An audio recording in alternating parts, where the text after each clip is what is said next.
Hey guys, tonight we're doing something a little different. You've had a long day, maybe work was a mess, maybe school was chaos, maybe someone cut you off in traffic and you're still carrying that tiny simmering rage. But none of that matters right now, because tonight we're going to step into a real-life nightmare, one of the deadliest chapters in human history. This is the part where you, unfortunately, probably won't survive. Welcome to the year 1347. You're not in a cosy modern suburb anymore. No Wi-Fi, no hand sanitizer, no Uber Eats. You're standing in a bustling medieval port town, probably in southern Europe. The air hums with shouting merchants, clattering wooden wheels, and the ever-present squawk of seagulls overhead. Crates of spices, bolts of silk, and barrels of questionable fish oil are being offloaded from a creaking Genoese ship that's just pulled in from the Crimean coast. A thick rope groans as it's pulled taut, tying the vessel to the harbour. People cheer, wave, spit into the sea. It's business as usual. Except something's off. Before you can even process the stench of fish guts and fermented garlic that hits you, you catch a glimpse of one of the sailors stumbling down the gangplank. His face is gaunt, skin a sickly grey-green. He barely seems aware of the crowd, and when he collapses, no one's laughing anymore. Then you see it. A dark, swollen lump just below his ear. A bubo. It looks like someone's shoved a blackened plum under his skin and stitched it shut. Someone screams. The dock guards hesitate. One of them actually retches. And that's your first 5 minutes in 1347. So before you get comfortable, take a moment to like the video and subscribe. But only if you genuinely enjoy what I do here. Go ahead, I'll wait. And tell me in the comments, what city are you watching from and what time is it right now? Now, dim the lights, maybe turn on a fan for that soft background hum, and let's ease into tonight's journey together. The truth is, the Black Death didn't come with a dramatic trumpet blast or fire in the sky. It rolled in quiet, stinking of bilge water and old bread, hidden in the folds of wool and the fur of rats. When the ship arrived, it brought with it not just cargo, but passengers of a much smaller and deadlier kind. The real killers weren't the sailors, or even the rats, really. They were fleas, little black dots with Olympic-level jumping skills, clinging to fur and skin. But even they were just vessels. The villain here is Yersinia pestis, a bacterium so devastating that it reshaped continents. You can't see it, but you will definitely feel its presence before this is over. The sailors on the ship are already dying. Some, in fact, are already dead, and their bodies are being hastily thrown overboard with no ceremony. Just an urgent splash. It doesn't matter. The fleas have already disembarked. You don't see them as they hop from the dead rats in the hull onto the dockside rodents, or straight onto the people crowding to see the strange illness. You don't feel it when one of them bites your ankle, the prick so minor it's barely worth a swat. You've just been infected. By nightfall, the city still hasn't grasped what's happening. Rumours swirl, a curse, a punishment from God, a bad batch of grain. The local apothecary blames the spice traders. The clergy blames sin. A wandering beggar claims the stars themselves are angry. The truth is, none of them know. Germ theory is still hundreds of years away. All anyone really knows is that people are dying, and fast. You check into a local tavern for the night. The beds are rough-hewn planks stacked with straw that smells faintly of mould and rat urine. The food is a bowl of brownish broth and a slice of stale bread. You force it down. Your stomach rebels, but you know better than to eat nothing. The fire crackles nearby, and outside a dog howls once, then abruptly stops. You don't sleep much. There's too much noise, horses clattering through the narrow streets, a cart creaking under what sounds like a load of rocks. But you know better. Those are bodies. Someone muttering prayers in a language you don't understand, then coughing, the wet kind, close by. By morning the innkeeper is gone, just gone. The door is left open, his boots still sitting by the hearth. You venture outside, and the street already looks different. More people lying still. A woman wailing for her husband, who just stopped breathing mid-step. A group of monks marching solemnly, chanting something grim. The air smells different too, heavier, like meat left too long in the sun. And then the ships keep coming. Every few days another vessel pulls in from another city. Messina, Constantinople, Marseille, each bringing new carriers, new strains. Like a monstrous relay race, the plague hops from port to port, person to person. No one's safe. Not peasants, not lords, not clergy. Even royalty can't pay off this kind of death. One by one, the towns around the harbour start closing their gates. Travel is restricted, but it's already too late. The roads out of town are clogged with carts and wagons, some filled with goods, others filled with corpses. The sick are being dumped in ditches. A few brave souls try to burn the infected houses, but smoke doesn't kill bacteria. It just spreads panic. You're stuck here. And the worst part, you look healthy, for now. That means people expect you to help, to carry water, to dig graves, to stand vigil while someone dies screaming. Every hour you see something worse than the hour before, and still, no one knows what's really happening. Is it divine wrath? Is it the air itself? They call it the miasma, the bad air. So people start burning herbs, carrying sweet-smelling pouches, walking with perfumed handkerchiefs pressed against their faces. None of it helps. Historically, this outbreak is just the beginning. In fact, historians still debate where exactly it started. Some trace it back to China, others to the Mongol siege of Kaffa in Crimea, where corpses were allegedly catapulted over city walls. It's one of the earliest examples of biological warfare, though whether that story's true or just legend is still up for debate. Either way, the disease has travelled thousands of miles to meet you here right now. Congratulations! And quirky fact of the day, some people actually thought you could avoid the plague by avoiding bathing. Yep, they believed water opened your pores to disease, so the smellier you were, the safer. Guess what that meant for general hygiene? You're walking through a real stew of unwashed humanity. You sit on a stone bench in the square, too tired to think, too scared to sleep. Somewhere a bell tolls, not for prayer but for another death. You pull your cloak tighter, hoping that maybe the worst has passed, but it hasn't, not even close. You wake up to screaming, not the usual chaotic bustle of the town, but a deep animal scream, hoarse, low and wrong. You're not even fully conscious when your body bolts upright. The sun hasn't risen yet, but already people are in the streets. You stumble to the tavern's broken doorway and see it, a young man, maybe 16, crawling across the cobblestones. His eyes are wide, unfocused, and he's drooling. His left hand clutches his throat. His right, oh, that arm's not working anymore. You see something bulby, black under the skin, pulsing like it's alive. You step back, chest tight. A woman beside you, her hair wrapped in a faded blue scarf, clutches her child to her chest and whispers, "It's the swelling, it's come to him." Then she's gone, disappearing into the fog that curls like fingers between buildings. The boy stops moving. There's no official to take him away, no priest to pray over him, just silence, and the wet sound of his last breath rattling out of him. It's happening. It's not rumours anymore. The town is changing fast, faster than any community can handle. People are afraid to speak above a whisper, like louder voices might make the sickness notice them. Vendors vanish. Bakeries go cold, doors are bolted, windows shuttered. The ones who stay outside move quickly, cloaked and hooded, faces hidden. You notice they're all carrying something scented now, orange peels, dried lavender, burning herbs. They hold them to their noses constantly. The air smells like rotting sweetness, and yet the deaths keep climbing. The local council, you didn't even know there was a council, tries to get ahead of things. They post a crier in the square. He's flanked by 2 guards in mismatched armour, both trying very hard to look like they haven't noticed the growing red marks on the back of his neck. The crier shouts the new mandates. Anyone with signs of plague must remain indoors. All gatherings are forbidden. Do not visit the sick. Do not touch the dead. Disobedience will be punished. No one's really listening. They're too busy trying to figure out if their neighbour's cough means anything. You hear whispers now that the sickness has entered the monastery. A few brave souls had believed God would protect them. Spoiler, he hasn't. People start disappearing. Sometimes quietly, slipping away into the woods, hoping to find safety in smaller villages or hidden cabins. Other times it's messy. An entire family dragged out of their house by neighbours who saw signs.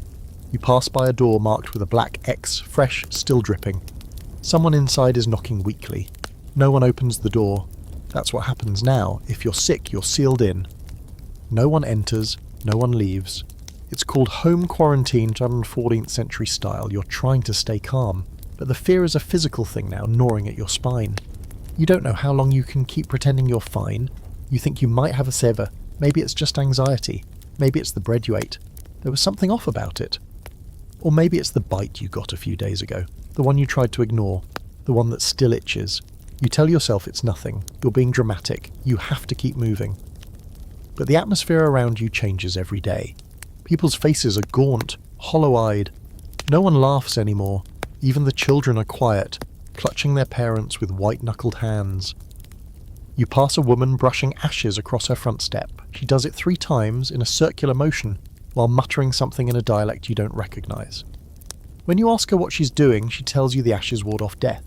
She says her neighbour told her it worked in Florence. You nod and keep walking. What else can you say? A few townsfolk start blaming outsiders, foreigners, travellers, even people from the next village over. You see someone who doesn't look like everyone else, being followed by a crowd. They throw rocks, spit, call him cursed. He runs, they chase him. You don't see what happens after he turns the corner. This fear spreads faster than the disease, and it's almost as deadly. One morning, you find that the baker's gone, just vanished. The shop still smells faintly of warm flour and smoke, but the ovens are cold. A few loaves sit out on the counter. You're not proud of it, but you take one. So does everyone else. There are no more rules. People take what they need, or what they think they need. No one wants to die polite. You remember something a passing scholar said weeks ago, before this all got bad? He claimed the sickness came from the stars, said that Mars and Saturn had aligned in an evil conjunction the year before. The sky poisoned the air, he said. That's why everyone's burning incense now, to fight bad air with good smoke. Is it true? You don't know. Nobody does. But the people who once rolled their eyes at those kinds of explanations, they're starting to come around. Even the sceptical ones are stuffing cloves into their sleeves. And meanwhile, the death toll climbs. You can't keep track anymore. They tried ringing a bell each time someone passed. Then they rang the bell for mass burials. Then the bell stopped altogether. Either there's no one left to ring it, or it's just ringing too often to matter. Historians still argue about exactly how many people died during this first wave. Was it 1/3 of Europe? Half? Records are sketchy, and towns like yours, they never had great records to begin with. But one thing's for sure, this isn't ending anytime soon. There's no cavalry coming, no vaccine, no TikTok doctor offering bite-sized advice, and here's a weird little twist of the time. Some people genuinely believe that looking at someone sick could make you sick, that the plague could enter your body through your eyes. So people started wearing hoods with slits, or glass over their faces, primitive, clumsy proto-masks. Some claimed that certain eye colours were more vulnerable. Green eyes, maybe, or blue. You don't even know what colour your eyes are anymore. You haven't looked in a mirror in weeks. You sit by the well as dusk settles in, watching a stray dog lap up filthy water. A child nearby coughs once, twice, then covers their mouth with a dirty rag. You see the mother tense, her face hollow. You both know what's coming. No one is untouched anymore. Either you've lost someone or you're about to. And the worst part, you still have no idea if that bite meant anything. You still feel okay for now, but so did everyone else, just before they didn't. You're not a doctor, but you're starting to learn how to spot death before it happens. There's a certain way people look just before. Eyes lose their fight. Their breathing changes, short, wet, with this little rattle at the end, like a wheeze dragged across gravel. Skin goes pale, then a greyish yellow, and sometimes there's blood from the nose. But the real sign, the thing that seals the deal, is the buboes. You've seen enough now to recognise the swellings even through layers of cloth. They show up like bruised grapes under the arms, behind the knees, at the groin, and most famously around the neck. When you see someone with one, you stop thinking of them as a person. You start thinking of them as a corpse with paperwork. That's the new normal. It all seems random at first. Who gets sick, who doesn't. But patterns start to show. Crowded homes, doomed, large families, higher odds someone's bringing the plague in. You learn to keep your distance, you watch from corners, you avoid touch. Even eye contact feels risky. And still the sickness doesn't stop. It doesn't care about distance. It rides rats and fleas and maybe the air itself. It leaps from cloth, from bread crusts, from fingers brushed too close to someone else's beaks. It's invisible and always watching. Let's be honest, modern you wouldn't stand a chance. Not because you're weak. You've got vaccines, science, and that nice bottle of hand sanitizer you carry around. But here, in 1347, you're not prepped for this. Your immune system's like a golden retriever at a chess tournament. Confused, eager, and doomed. Your body doesn't recognise Yersinia pestis. You've never trained for it. You didn't grow up around smallpox or typhus or any of the other horrors that built up some of these medieval immune systems into ironclad fortresses or graveyards. It's a lottery, and your number's coming up fast. And here's where it gets fun. It's not just one disease. The Black Death isn't a single neat little illness with a simple cure. It's a buffet. Historians argue to this day, was it really all bubonic plague? Or was it also pneumonic plague spreading through coughs and sneezes, like the world's worst flu? Maybe even septicemic, where the bacteria flood your bloodstream and you turn purple before keeling over. Some scholars whisper about a plague cocktail, a deadly combo platter of different diseases thriving in a world with zero hygiene, no public health, and a love for raw dairy. That debate is still ongoing. Some claim the speed and scale of the outbreak don't match up with what we know about bubonic plague today. Could it have been something entirely different? A now extinct pathogen? Climate change, space dust, who knows? But for you, here and now, it doesn't really matter. Kills, fast, that's all you need to know. The fleas are everywhere. You see them hopping on the necks of stray dogs, burrowing in the seams of old tunics. You squashed one under your fingernail this morning and you're trying not to think too hard about what it might have left behind. You scratched your neck right afterward. You know better. But habits die slow, just like everything else here. The rats don't help. You used to flinch when you saw them, now you barely react. They run across your feet in alleys, dart between barrels, pop their heads out of bread sacks. You've seen people roast them. You've seen people eat them. You've also seen people drop dead 3 days later with bleeding gums and a bubo the size of a walnut behind the knee. There's a guy, you've started calling him the Rat King, though never to his face, who claims to be immune, says he's been bitten hundreds of times, never gotten sick. He walks the streets shirtless, laughing, fleas crawling across his chest. He offers to let people touch him for a coin. Some do, some get sick later. He's part myth, part mascot, and part walking plague factory. Nobody stops him. He's just one symptom of a deeper rot.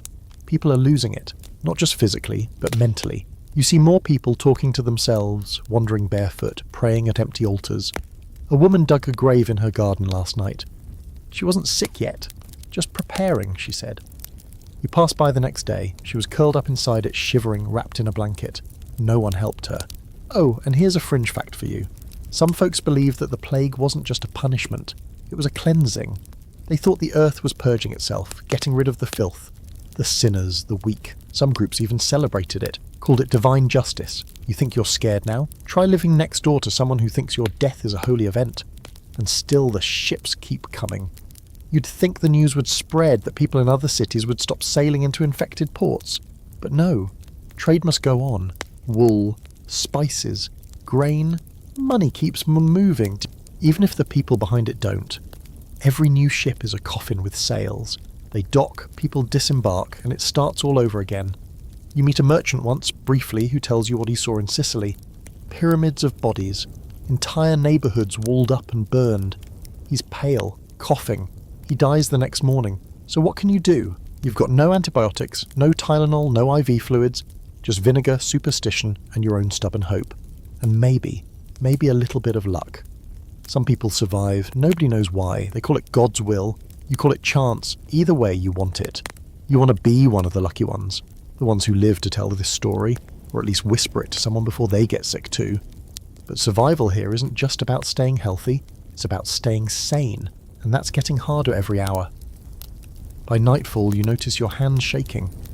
Maybe it's the cold, maybe it's something worse. You try to sleep, curled up in a loft above the abandoned butcher's shop. You're surrounded by hanging ropes and rusty hooks.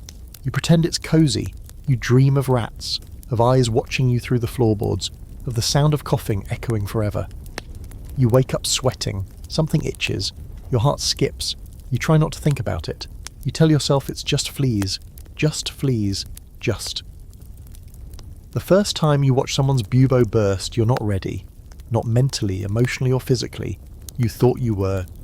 You've seen a lot by now. Death, decay, a few unfortunate people who try to treat themselves with hot pokers, but nothing quite prepares you for this. It happens in the morning. Early light filters through a haze of chimney smoke and ash, painting everything a muted orange-grey. You're in what used to be a bakery, now turned into a makeshift sick house.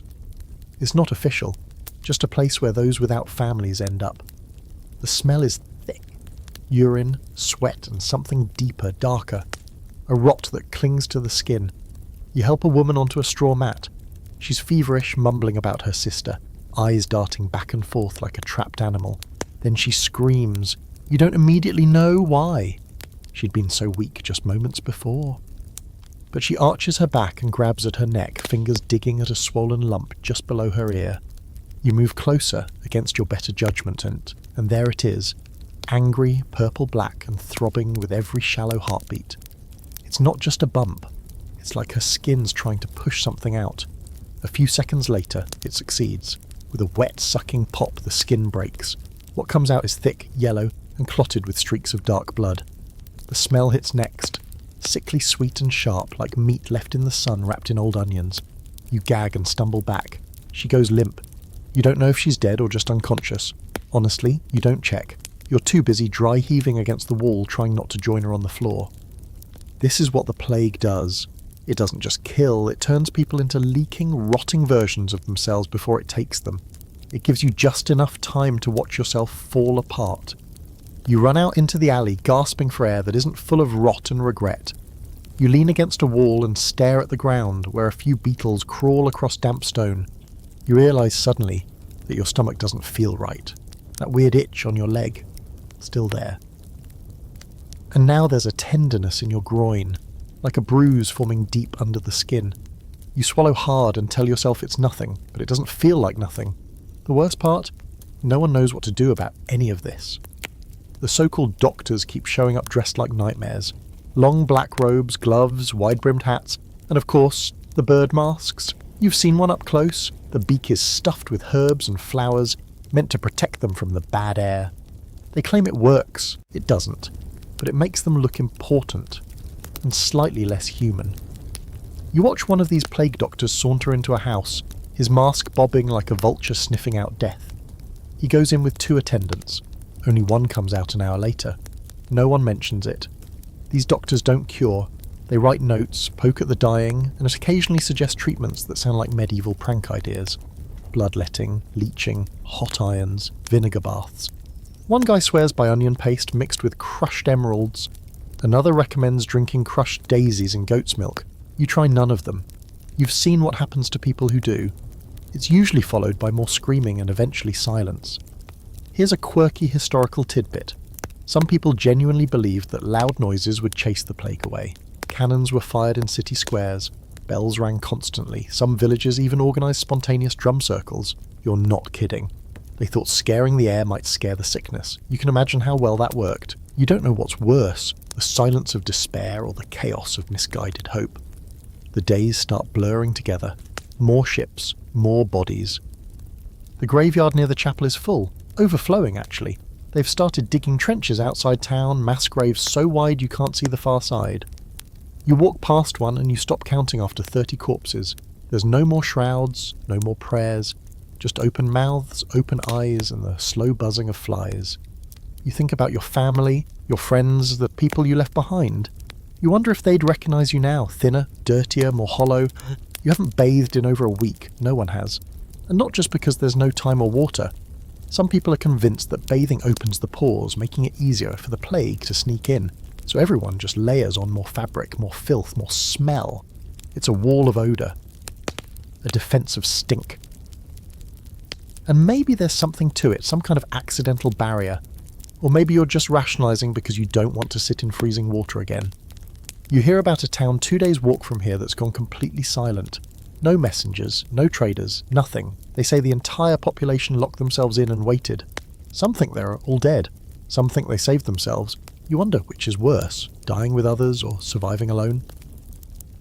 There's another debate historians still argue about. How fast did it spread? Some claim it moved slower than people think, weeks between cities.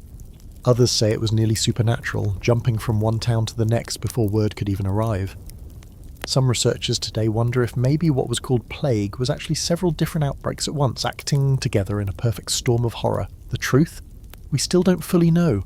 But you, standing in the middle of it, feel like it's everywhere. All the time. You try to sleep that night, tucked into a corner of an abandoned chapel. The stained glass casts broken rainbows across the stone floor. You see saints and angels frozen mid-miracle, watching saintly as everything collapses around them. You press your hand to your side. That lump you thought might be a pulled muscle, it's still there, a little firmer now, a little warmer. You close your eyes and pretend not to feel it. You find a new kind of terror when you meet the doctors up close. They arrive just after dawn, a slow procession of black robes gliding through the misty streets like a parade of shadows. The town's quieter now, less screaming, less movement, not because things are better, just fewer people left to make noise. The plague doctors move with purpose, their long-beaked masks bobbing like grotesque birds surveying a carcass. You'd almost laugh at how ridiculous they look if it weren't so unsettling. You watch them from behind a broken fence. Each one carries a long staff, not for walking, but for poking the sick without touching them. That's how they check for life, by jabbing. One stops in front of a cottage. There's a mark painted on the door, a red cross this time. Higher priority, apparently. He taps 3 times with the staff. No answer. He doesn't wait. Just pushes the door open and steps inside. You stand there staring long after he disappears. Part of you wants to follow, to see what happens in there. But the bigger part of you, the one that still has some survival instinct, knows better. That house is already a tomb. You finally get a good look at one of their masks when a younger doctor passes closer. The beak curves downward like a vulture's, long and menacing. Inside are layers of herbs, lavender, rose petals, camphor, supposed to filter the air, keep out the miasma. He glances in your direction, eyes hidden behind glass circles. You freeze, suddenly unsure whether you look healthy enough to be left alone. You force yourself to stand straighter. Breathe calmly. No sweating, no limping. Don't scratch the sore in your side. You nod at him like everything's fine. He doesn't stop. You exhale only after he turns the corner. Let's be clear, these guys aren't doctors like you know them. They're not here to heal you. Their main job is paperwork, containment, and, when necessary, final rites. Sometimes they carry perfume to douse the corpses. Sometimes they're accompanied by guards to keep order. But mostly they just show up, take notes and leave, like the grim accountants of death. There's an older man in the square, maybe a clerk before all this, who now follows the doctors, scribbling in a book. He doesn't say much, just glances up every now and then to check someone's face before recording something. One morning you pass near him and catch a glimpse of the book. It's not in Latin, it's in local script, a list of names. Yours might already be in there. Here's your daily dose of weird history.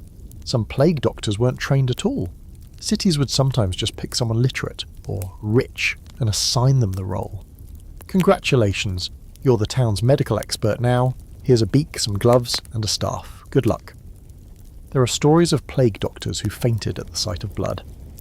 Others who never even approached the sick. Some just looted the homes of the dying, and then there were the ones who genuinely tried to help, and died for it. The beak mask? That's the image everyone remembers, but it actually didn't appear until a little later in the plague timeline, mid-1600s. Still, it's iconic, and disturbing enough that even now, centuries before its peak popularity, some local healers have already started copying it. You see crude versions everywhere. Leather sacks over faces, bird skulls tied with cloth, anything to create a barrier, anything to pretend there's still control. Today you finally give in and visit the apothecary, or what's left of it. The place smells like vinegar and mildew, mixed with something metallic. The apothecary is still alive, somehow. Pale, twitchy, and talking too fast, he offers you a variety of options. You don't ask if any of them work. You just grab what you can afford, a jar of dark green salve, a pouch of dried herbs, and a small bottle labelled for fevers. No ingredients listed. Could be wine, could be poison. You take it anyway. When you get back to your hideout, an abandoned candle maker's shop, you smear the salve over your sore. It stings. A lot. You press your lips together, breathing through the pain. The lump feels bigger today. You lie down and force yourself not to touch it again. And then, because you're still human, you cry, quietly, just for a few minutes.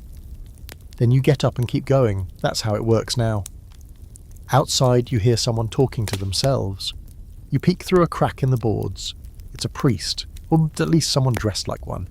He's chanting in Latin, swinging a censer filled with thick black smoke. He stops at each doorstep, mutters a prayer, and leaves a sprig of rosemary or sage. You want to believe it helps, but then you remember yesterday, a family who had holy water, prayer, and crosses on every wall. They're gone now. All of them. There's still debate today among scholars about just how much help the clergy really were. Some devoted themselves fully, ministering to the sick, performing last rites, burying the dead. Many of them died for it, but others fled. There are records of entire monasteries locking their gates, refusing anyone entry. Self-preservation disguised as sanctity. You can't really blame them. At dusk, you find yourself sitting near the edge of town, staring at the road. watching people leave, or try to. A group of travellers, faces covered with scarves, are dragging a cart. 2 children sit on top, too weak to walk. One of the men turns, sees you, and nods. It's not a greeting. It's more like a silent acknowledgement. You're both still breathing. For now, you think about joining them, heading somewhere, anywhere else. But rumours say the plague is everywhere now. Inland, at sea, in mountain villages. Even remote farms are finding sick cows, sick children, sick shepherds lying face down in their fields. There's nowhere to go, nowhere safe. You sleep under a table that night, curled up beside a sack of wax blocks. It's oddly comforting. The wax holds its shape, unchanging, while everything else falls apart. In your dreams, you see the beaked masks floating above you, like vultures on wires, bobbing silently through the air. When you wake, your fever has started. You try to pretend the fever is something else, just a chill maybe.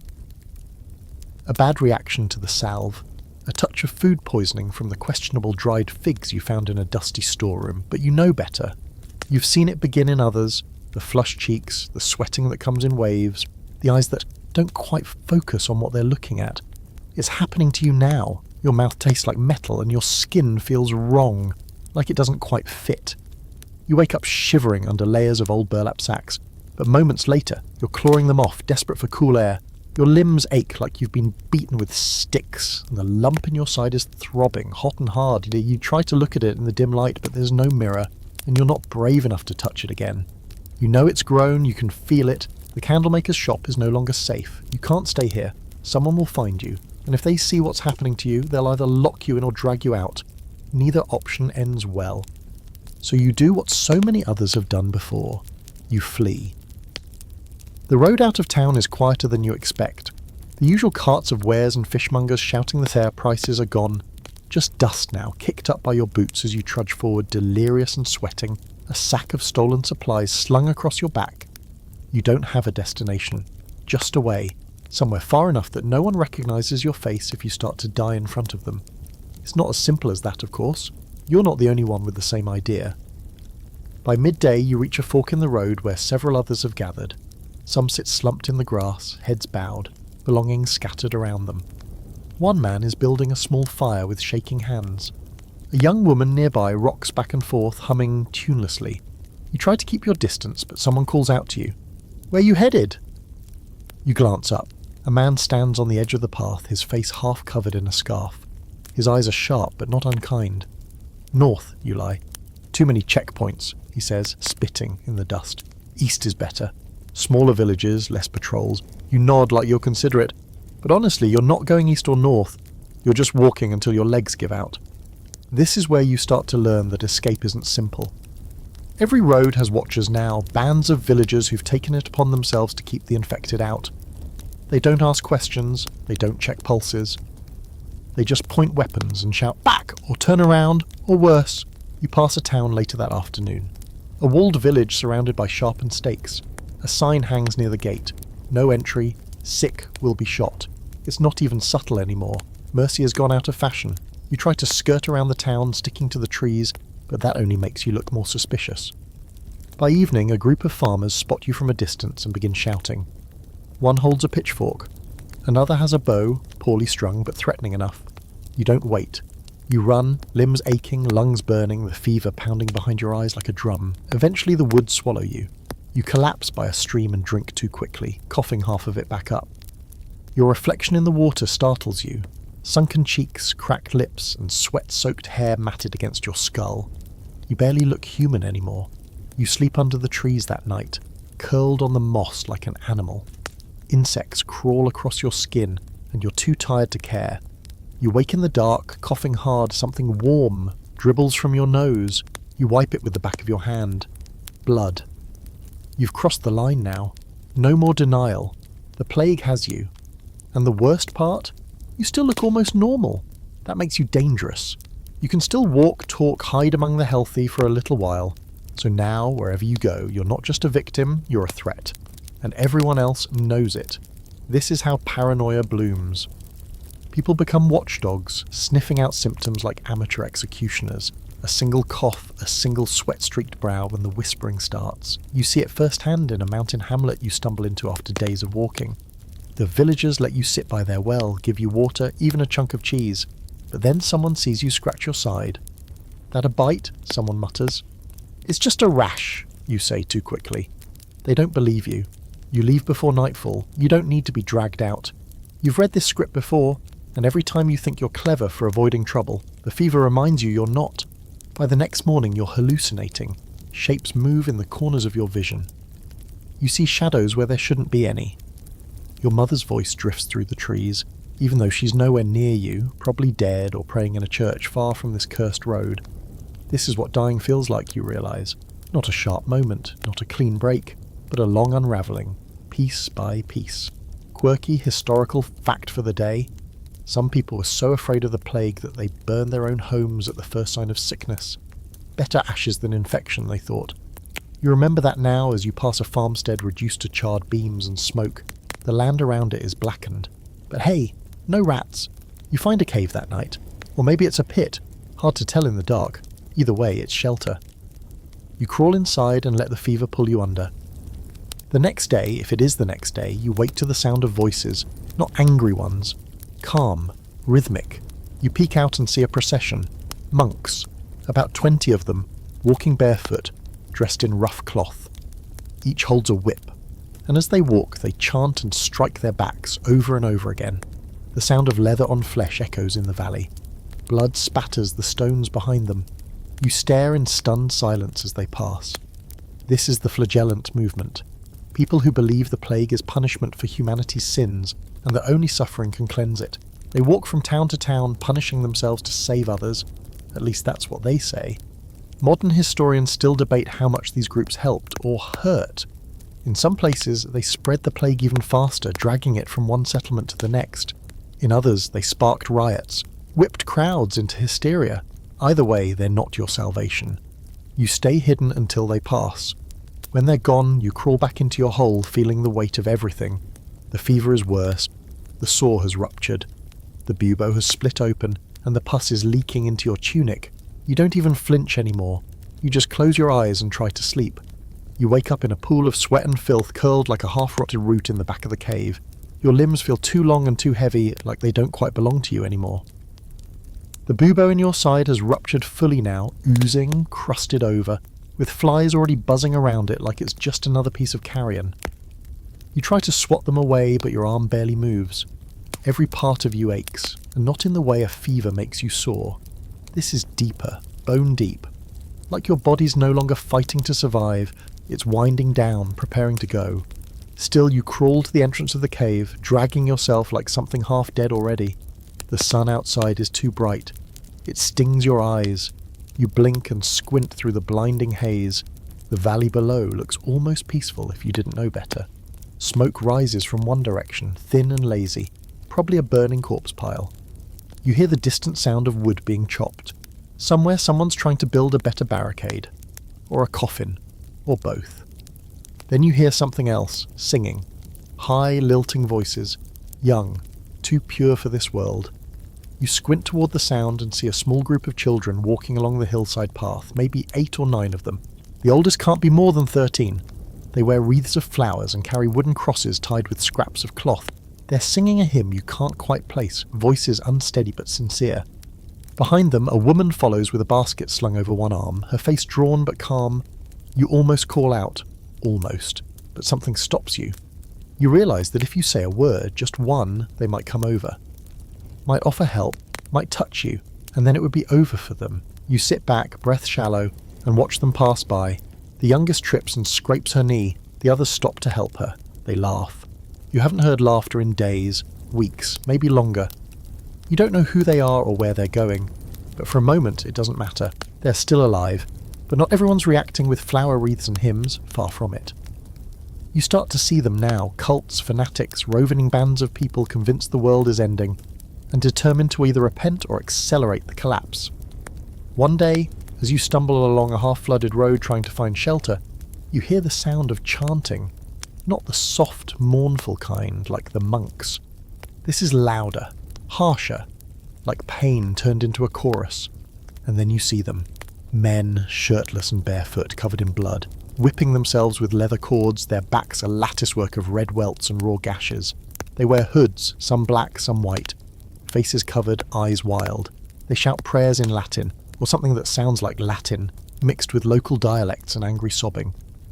You freeze behind a rock and watch as they pass, leaving smears of blood behind them, like breadcrumbs for a god that no longer listens.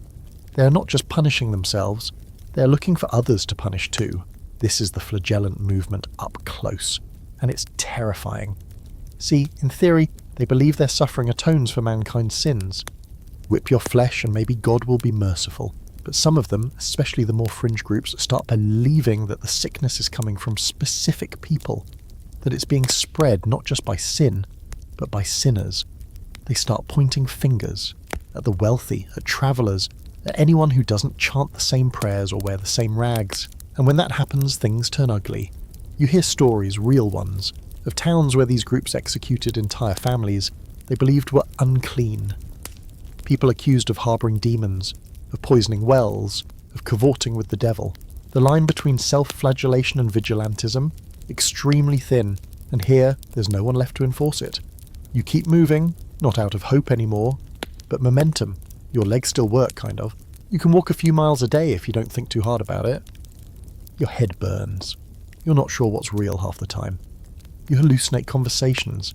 You see your brother walking beside you, silent and smiling, even though you know he's not here. The fever takes things from you, one by one. Your hunger, your thirst, your memory. You find yourself in a village square one day with no idea how you got there. It's quiet. Too quiet. Doors hang open. Chickens peck at the dirt, unattended. A wheelbarrow full of carrots sits tipped over beside a well. You sit on a step and count to 10 out loud just to hear something. Then you see them. 3 bodies laid out neatly in the grass, covered with white sheets. One's too small, a child. The wind shifts and the sheet lifts slightly from the edge of the middle one. A hand, swollen and blackened, slips into view. You turn away. You wander through the village and find a chapel. The door creaks open when you touch it. Inside it smells like dust and damp wood. Candles burn down to puddles of wax. An altar draped in linen stained by time and prayer. You sit down on a pew, dizzy, and look up at the cracked ceiling. It's painted with stars, or maybe mould. For a brief moment you feel calm. This is where people once came to feel safe, to believe, to beg for mercy or offer thanks. You wonder what the last prayer said here sounded like.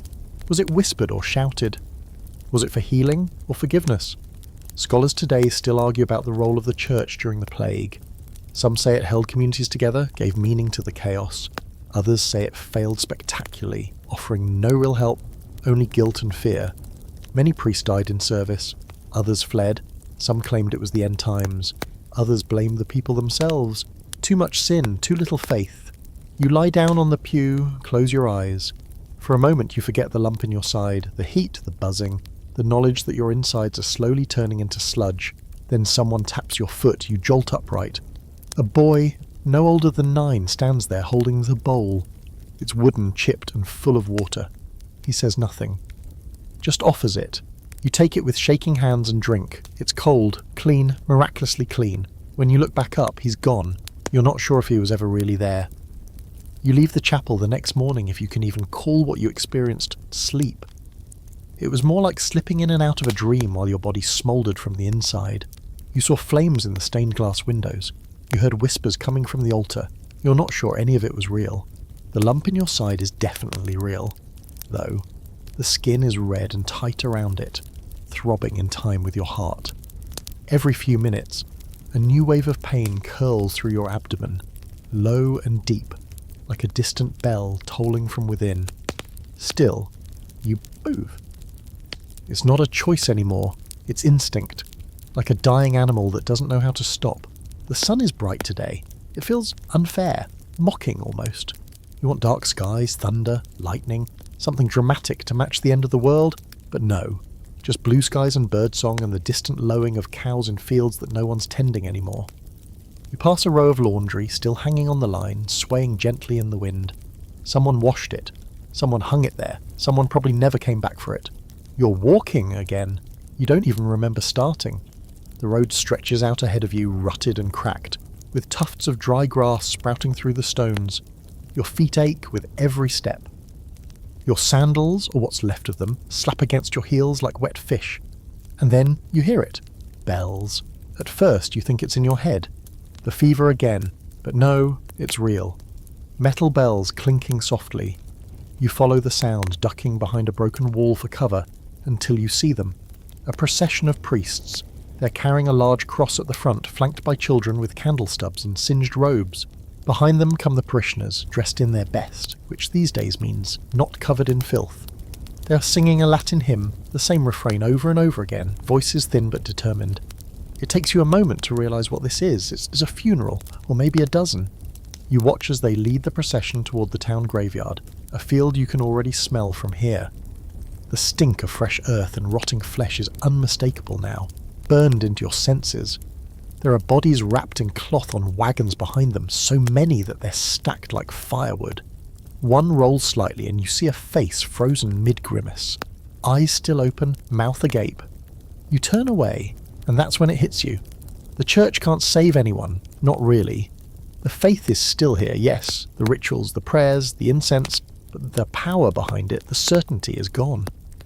The plague doesn't care about holy water. It doesn't flinch at the sign of the cross. If anything, it seems to thrive in places where people still gather to worship. You've seen it happen before. Someone coughs in a pew and 2 weeks later the whole congregation is buried out back. People still cling to it, of course. They need to. It gives them something to hold when the rest of the world is slipping through their fingers like sand. But you've noticed the prayers have changed. They're quieter, desperate, less about salvation and more about survival. Less praise, more bargaining. Please don't take my child, please let it stop with me. Please let there be something left after this. Even the priests look different now, worn down, thin and wide-eyed, like they're praying more for themselves than their flocks. You saw one yesterday walking barefoot through a muddy field, arms stretched wide, shouting that the end was near. People ignored him. That kind of talk used to get attention. Now it's just background noise. A few cities have closed their churches completely. Others have turned them into sick houses, which seems ironic, if not blasphemous. The sacred spaces are now echo chambers of coughing and dying. The altars are stained with blood. The icons gather dust. There's a rumour that some bishops fled, took carts full of relics and gold and rode out to the countryside. You don't know if it's true. You probably won't live long enough to find out, but even if it is, you're not mad. You'd run too, if you had a horse. Another scholarly debate. If you're curious, some historians argue that the church's failure during the plague laid the groundwork for later reformations, that when people saw how helpless their spiritual leaders really were, they started to question the whole system. Others argue that faith actually deepened, that in times of crisis, people cling tighter to belief, not looser. You're not sure who's right. All you know is that right now, the only thing you believe in is staying alive another day. You move away from the procession, slowly, carefully. You're not coughing yet, but your skin's hot enough to melt beeswax, and you know if anyone sees the swelling in your side, that'll be the end of it. At best, they'll send you away. At worst, they'll preemptively bury you.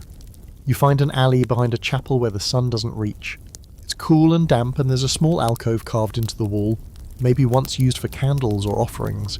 You crawl into it, curling up like a cat, heart racing. You can hear the funeral songs continuing, drifting over the rooftops like smoke. Then they stop. You hold your breath.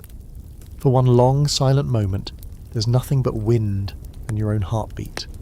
Then wailing, deep, guttural, from the chest. Someone's lost someone. Probably more than one someone. It's the kind of sound that comes out when grief tips into madness. You cover your ears. You stay in that alcove until the sun disappears behind the buildings. You doze. You wake. You shiver. You burn. At one point someone walks by too close. You hear them pause, sniff the air. Maybe they sense you. Maybe they're just deciding whether to investigate the smell. They move on. When it's fully dark, you emerge. The streets are empty again. You feel like a ghost. You probably look like one too. Pale, trembling, eyes sunken. Every step feels like it costs something you can't afford. You rest against a wall and feel something hard press against your hip. You reach into your satchel and pull it out. The bottle from the apothecary. You'd forgotten it was there. Unlabelled, dark glass, liquid sloshing inside like some medieval mystery cure. You think about drinking it. You hesitate. Then you uncork it and take a sip. It tastes like death. Not metaphorically, literally, like herbs soaked in bile and vinegar with a note of something unidentifiable and sinister. You gag, cough, but you swallow, because what else do you have? The stars above you are cold and distant. You lie down on a pile of straw that once cushioned produce. You don't dream, you just drift. And in the distance the church bells ring again. One long, lonely toll. Another soul gone. Let's talk about what's happening to your body. Not in some abstract medical journal kind of way, but real, awful sensory detail, because you're living it now. The fever you've been nursing, it's not just a warm forehead and some shivers. This is the kind of fever that turns your insides into a slow-cooking stew. Your joints feel like they've been packed with hot gravel. You sweat through your clothes until they stick to your skin like wet paper. And then, just to make it interesting, your body starts shaking uncontrollably from the cold. You're somehow both boiling and freezing, as if your internal thermostat has just thrown up its hands and left the building. And the bubo? That charming souvenir under your ribs? It's morphed from a hard knot to a pus-dripping balloon that now stains every tunic you wear. It smells like spoiled eggs dunked in vinegar. Sometimes it pulses in sync with your heartbeat. Sometimes it twitches on its own, like it has ambitions. You're trying not to look at it too closely. That way lies madness. Which brings us to another problem. You haven't eaten anything solid in nearly 2 days. Not because there's no food, although let's be real, supplies are getting thinner by the hour, but because your stomach has decided that food is a hostile invader. The last time you tried to chew something resembling bread, you vomited into a gutter before you could swallow it. You're pretty sure you pulled something in your throat from how hard you retched. It's a vicious cycle. No food means no strength means no travelling. No travelling means staying in one place, and staying in one place means exposure. The rats are always nearby now, bold, confident. Fat-off bodies and abandoned markets. You saw one yesterday dragging an entire turnip across the street like it was showing off. You sit on a bench made from a broken cart and try to remember what your favourite food used to be. You can't. Your brain keeps short-circuiting. All you get are flashes. Honey on bread, maybe? Some kind of stew? Your memories feel like they're dissolving. Or maybe it's that they just don't matter anymore. Why reminisce about roast goose when you might not last the week? Now here's where it gets worse. And yes, there is always worse. There's mould in your bread. The last scrap you've been carrying, tucked inside your cloak like a precious jewel. When you pull it out, your heart drops, the edge is black with spores. You pick at it, try to find a clean corner, but there's none. Still, your stomach growls, and your hands are shaking. And honestly, mould is the least disgusting thing you've swallowed lately. So you eat it. Turns out that might have been a mistake. Here's a quirky historical fact to chew on. No pun intended. During the medieval period, mouldy grain sometimes led to ergot poisoning. Ergot is a fungus that grows on rye and other cereals, and when consumed it causes hallucinations, vomiting, convulsions, and gangrene. Fun! Some scholars believe certain outbreaks of hysteria and mass delusion during the plague were made worse by contaminated bread. You might be living that right now, or maybe it's just the plague. Or maybe you've finally crossed the line where it doesn't even matter anymore. You're not sure how long you've been in this town. A few days, a week. It's hard to tell when your sleep schedule consists of collapsing wherever you can and waking up in a confused puddle of sweat and flies. But one thing's for certain, there's no food left here. Not unless you want to fight the rats for it. And frankly, you've seen the size of some of them, you'd lose. So you make the terrible, possibly fatal decision to leave again. You bundle up what little you have, a bottle of murky water, a half-rotted onion, and a cloth pouch that smells vaguely of dried thyme. You wrap your bubo with an extra rag, both to hide it and to keep it from brushing against your tunic, because even that soft friction now feels like being stabbed with tiny molten knives. You start walking, slowly, like a corpse that forgot to fall over. Your path takes you out past the edge of town along a road that used to lead to a monastery. You heard once that the monks there had a herb garden. Maybe they still do. Maybe they're all dead and you can just walk in and take whatever's left. It's not hope you feel, it's more like inertia. The road is lined with skeletal trees, their leaves long gone. The wind cuts through your cloak like it's not even there. Your legs threaten to buckle every few steps, but somehow you keep going. You pass a milestone marker carved with weather-worn Latin. You can't read it anymore, but it feels sacred somehow. Like a reminder that people once cared about building roads and marking distances. You're not sure anyone even uses distances now. No one wants to know how far the plague has spread. The answer is always too far.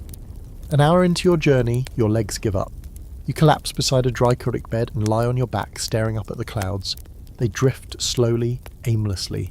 One of them looks like a dog, the kind you used to see trotting beside carts, tongue lolling out, happy just to be alive. That thought alone nearly makes you cry. You're not used to tears anymore. You'd forgotten how they sting when your eyes are this dry. You doze again, not quite sleeping but not fully conscious. You drift somewhere between dream and fever, and in that hazy middle ground, your thoughts start to get strange. You think about your immune system, not like a doctor would, but like it's a person. Tiny, panicked soldiers trapped in your bloodstream, waving their spears at an enemy they've never seen before. They're overwhelmed, outnumbered, fighting a war you already know they're going to lose. You want to thank them, these microscopic warriors. They tried, and here's something modern medicine might want you to remember. You've never encountered anything like Yersinia pestis before. Your body doesn't even know what it's looking for. There's no previous exposure. No antibodies waiting in the wings like trained soldiers. It's like throwing you into battle with a blindfold and a spoon and telling you to win. You cough again. This time there's blood. Not a little. A splash, red and frothy, soaking into your sleeve. This is the part where most people stop walking, stop hoping, stop pretending. This is where the final stretch begins. And still you get up. Because some terrible, absurd part of you still wants to live. Just one more day, just one more breath, just to see what happens next. You're not a hero, you're just stubborn. And somewhere, behind all the fever and hunger and rotting flesh, that's enough to keep your feet moving. You smell it before you see it. The kind of smell that crawls into your throat and stays there.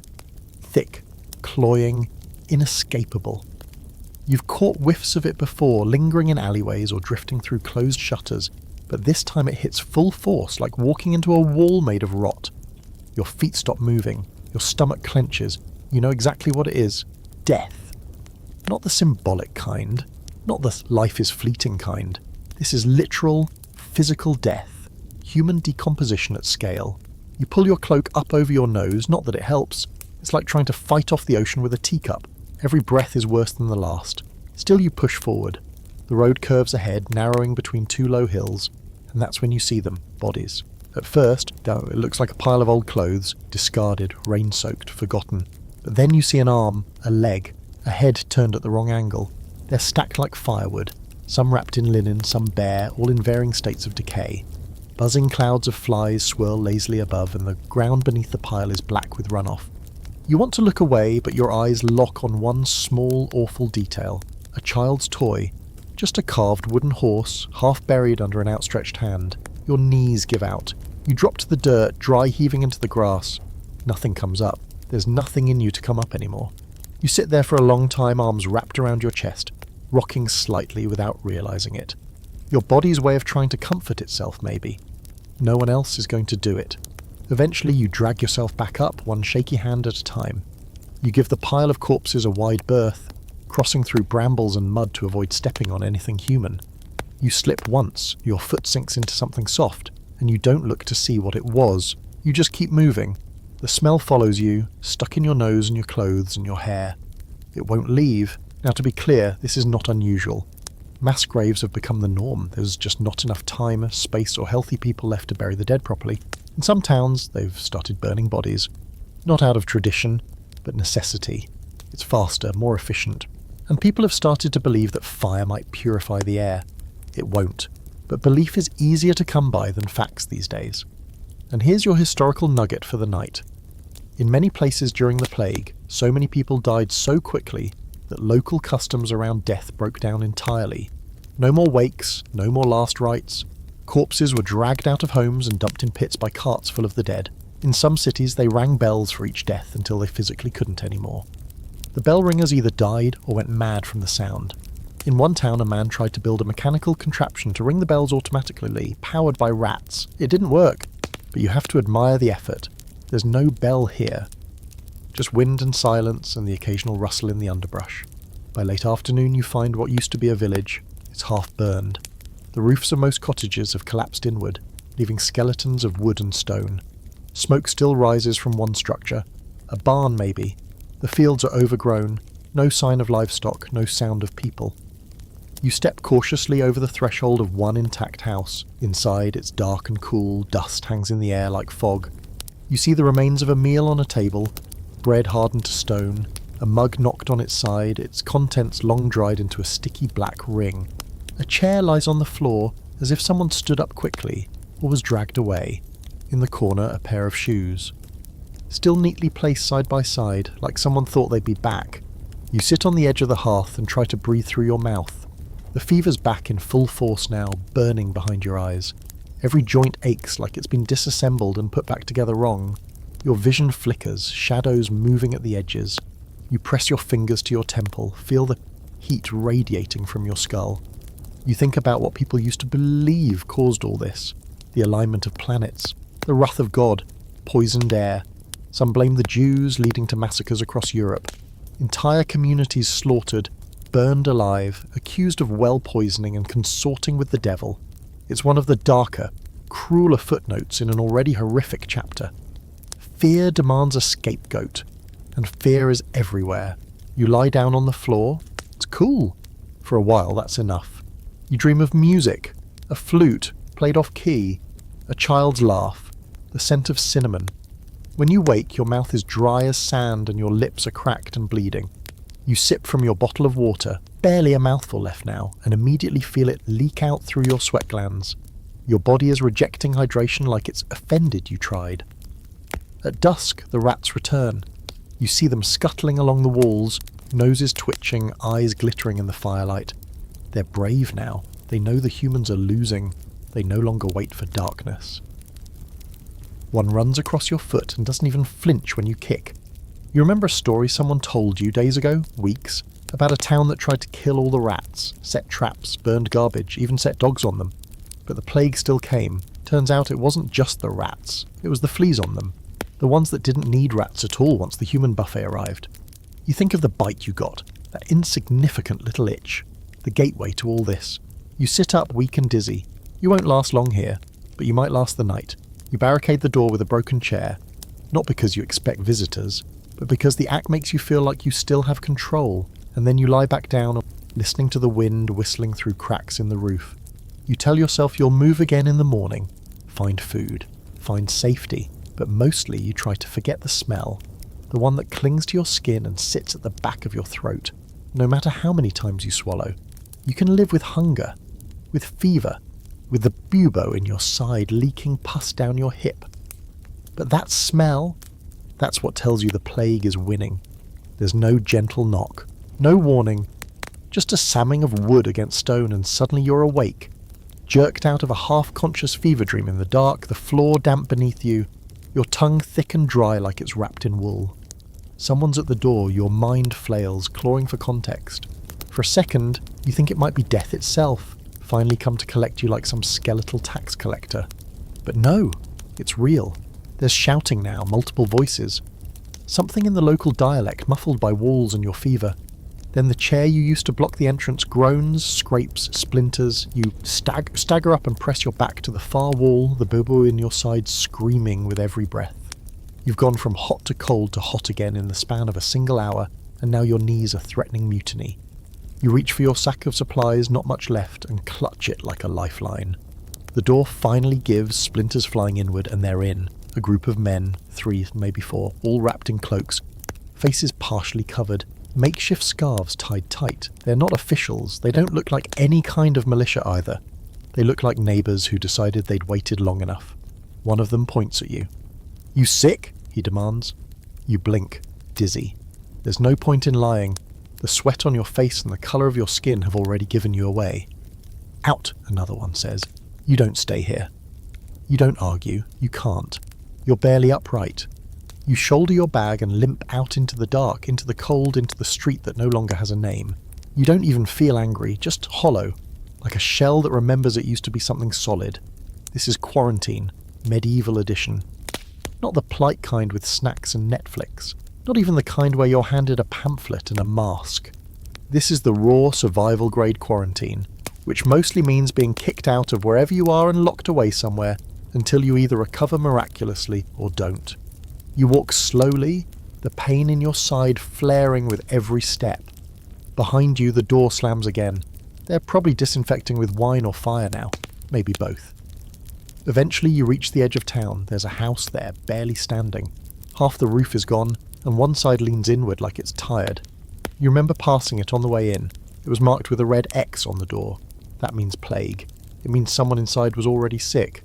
Maybe they're still there. Maybe not. But it's your only option. You push the door open. It creaks like something in pain. The smell hits first, stale air, dried blood, and the heavy sour scent of human sickness. Inside, the house is quiet. Dust floats in the air, backlit by the sliver of moonlight coming through the broken roof. There's a table with 2 bowls still on it. One has a spoon resting on the edge, dried porridge glued to the inside, the other is empty. In the corner a mattress, or what's left of one. Just a pile of straw and cloth. You shuffle toward it, unsure if anyone still claims it. There's a bundle there, blankets, a body. You stop a few feet away, straining your ears. Nothing. No breath, no movement. After a long, dragging moment, you decide it's not your problem. You curl up in the opposite corner, and now you wait. It's strange, being in a place that was already abandoned by death. The walls feel heavier, like they've soaked up everything. You imagine the people who lived here, trapped inside, watching the days pass through the window as they coughed and cried and waited. Did they try to fight it? Did they pray? Did they claw at the door? Did they give up? Your stomach growls, but the pain in your gut makes the idea of food unbearable. You sip the last of your water just to keep your lips from cracking open again. You've given up trying to stay clean. Your clothes are stiff with sweat and dirt. Your skin itches constantly. You're covered in flea bites, some healing, some fresh. You gave up swatting them days ago. You're just a buffet now. And here's something to mull over as you lie there in a disease-ridden ruin. The concept of quarantine isn't new. Venice during this time implemented a 40-day isolation period for incoming ships. They called it 40 giorni, 40 days. That's where the word comes from. It wasn't perfect, but it was one of the first structured attempts at disease control. Other cities had their own versions. Some made the sick wear special clothing. Others locked entire families inside, sealing doors with wax. You've heard rumours of whole city blocks nailed shut. And here you are, volunteering for the same fate. No one's coming to check on you. No one's bringing food or medicine. This isn't a hospital, it's a war waiting room. You lie still, listening to the sounds of the night. An owl hoots in the distance. Something scurries across the rafters above. The bundle in the corner shifts slightly, and your heart jumps into your throat, until you realise it's just the breeze moving a blanket. Or so you hope. Time becomes a strange thing in the quarantine house. You drift in and out of sleep, or unconsciousness. It's hard to tell the difference anymore. Your dreams are vivid and nonsensical, bleeding into waking moments. You see people who aren't there, hear voices whispering things you can't quite make out. Once you hear a baby crying, but when you sit up, gasping, there's nothing, just the ache in your bones and the growing chill in the air. You try to care, to hold on to something, hope, maybe. But it slips through your fingers like water. You think about the road, the child's toy beneath the corpses, the monks bleeding in the name of salvation, the bread full of mould, the bell that tolls and tolls and tolls. The sound of your own breathing becomes the loudest thing in the room. You tell yourself, if I make it through the night, I'll find water. If I make it through this hour, I'll sit up. If I make it through this breath, I'll keep going. You have to break it down that small. The days are too big now, the hours too long. Outside, the moon disappears behind a cloud, and the world darkens even further. You close your eyes and wait. The pain wakes you up, or maybe it never let you sleep in the first place. It's hard to say, your body's sense of time has gone completely feral, but now the pain is louder, insistent. A fist inside your abdomen clenched around something vital. You curl inward on the cold stone floor, your breath coming in ragged gasps. Your skin is damp, but it's not sweat anymore. It's something colder, something sticky. You peel your shirt up with trembling hands. The bubo is worse in every way. It's ruptured further, split like overripe fruit. A blackened hole, swollen around the edges, slick with fluid that oozes in slow pulses. The cloth you'd tied around it is soaked through.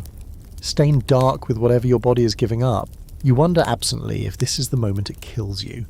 If the infection has spread too far, if your blood has become poison, if you're going to lie here and slowly rot from the inside out like a pear forgotten in a cellar. You want to scream, but there's no one around to hear it, and your throat is too dry anyway. You manage to sit upright, biting down hard on your sleeve to keep from making noise. The effort sends stars across your vision. Every muscle in your core tightens with a white-hot ache. When you finally catch your breath, you look down at your hands. They're trembling, crusted with dried blood and dirt. The skin around your nails is cracked. Your knuckles are scraped raw. You wonder if it's still possible to die with dignity, and then immediately laugh at yourself. The sound is brittle and ugly. Dignity left this world weeks ago. You pull yourself to your feet, groaning like a church door, and stagger to the front of the house. The door hangs open slightly. Someone must have kicked it that way before you arrived. Outside, dawn is just starting to spill across the horizon, pink and pale and quiet. The air smells faintly of smoke and something vaguely medicinal. You squint toward the nearest rooftop. There's someone there. At first, you think it's a trick of the light, but no, a figure wrapped in dark fabric crouched beside a chimney, watching. You lock eyes for a moment too long, then they vanish behind the roofline. You wait, heart pounding. Nothing happens, not now at least. The presence of others used to comfort you. Now it just means threat. Another desperate person, another risk. Maybe they're a scavenger. Maybe they're hunting the infected. Or maybe that they're just looking for some food, like you. You don't want to find out. You head out the back, your steps uneven, your breath short. You need water. That becomes your mantra. Not healing, not escape, just water. There's a well in the centre of the village, and you make for it like a dying man crawling toward a mirage. You reach it after what feels like hours. The wooden frame is cracked, and the rope frayed, but the bucket is still there. You lower it slowly, so your arms burning, every crank of the wheel a battle. When it hits bottom, you haul it back up with all the strength you have left. The water is murky, smells faintly of algae and iron. You drink anyway. Tastes like life and rust and hope. You splash some on your face, your neck, your chest. It doesn't help the pain, but for a few moments you feel human. Again. Almost. You sit at the edge of the well, eyes closed, face tilted to the sun. And for the first time you start to think you might actually survive this. The worst of it might be behind you. Your body hasn't given up, you're still breathing. You're drinking water. That's something, right? But then you cough. Just once. And that one cough is enough, because it's wet. Deep. It rattles your ribcage like dice in a gambler's cup. And when you wipe your mouth, your fingers come away pink. You stare at them, willing it to be dirt or food or anything else. But you know what it is. Blood. You're not getting better. You're just changing symptoms. This is the next stage, pneumonic plague. When the infection hits your lungs. No more swollen lymph nodes, just fluid where there should be air, and a growing sense that your chest is shrinking, tightening, collapsing inward. You try to stand, fail, try again, finally make it. There's a barn nearby, the doors half hanging off their hinges. You limp toward it, every step echoing through your body like a drumbeat. You reach the threshold and collapse inside, face first into straw that smells of dust and old manure. You don't get up. The barn is empty, no animals, just cobwebs and rusted tools. But the walls are solid and the roof is mostly intact. You pull yourself into a shadowed corner and lie down, cheek pressed against the wooden slats. You can feel your heartbeat now, not just in your chest but in your neck, your ears, your bubo. It's a frantic, uncoordinated rhythm like your body is trying to play too many songs at once. And still you live, just barely. Here's something bleak but real. The pneumonic form of plague is even deadlier than the bubonic. It spreads person to person, through droplets, coughs, spit, even breath. If you weren't a walking threat before, now you're a human cannon of contagion. In some towns, a single pneumonic case led to entire households collapsing within days. This was the plague's second gear, and you just shifted into it. In the straw beside you, a rat nest. The mother is curled around her young beady eyes, watching you cautiously. You don't move. You can't. You wonder if she sees you as a threat or just another dying creature like herself. You close your eyes again because there's nothing else to do. And that's when you start to hear it. Singing. Faint, carried by the wind coming from the other side of the village.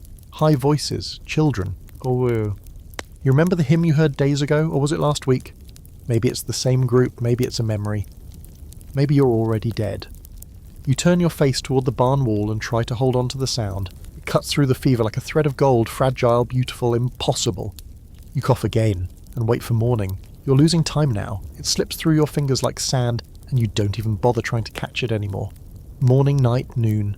They all blur together into this endless fog of fever and breathless sleep.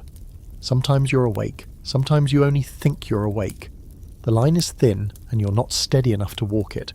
You lie in the barn like a pile of discarded laundry, too heavy to move, too conscious to fully die.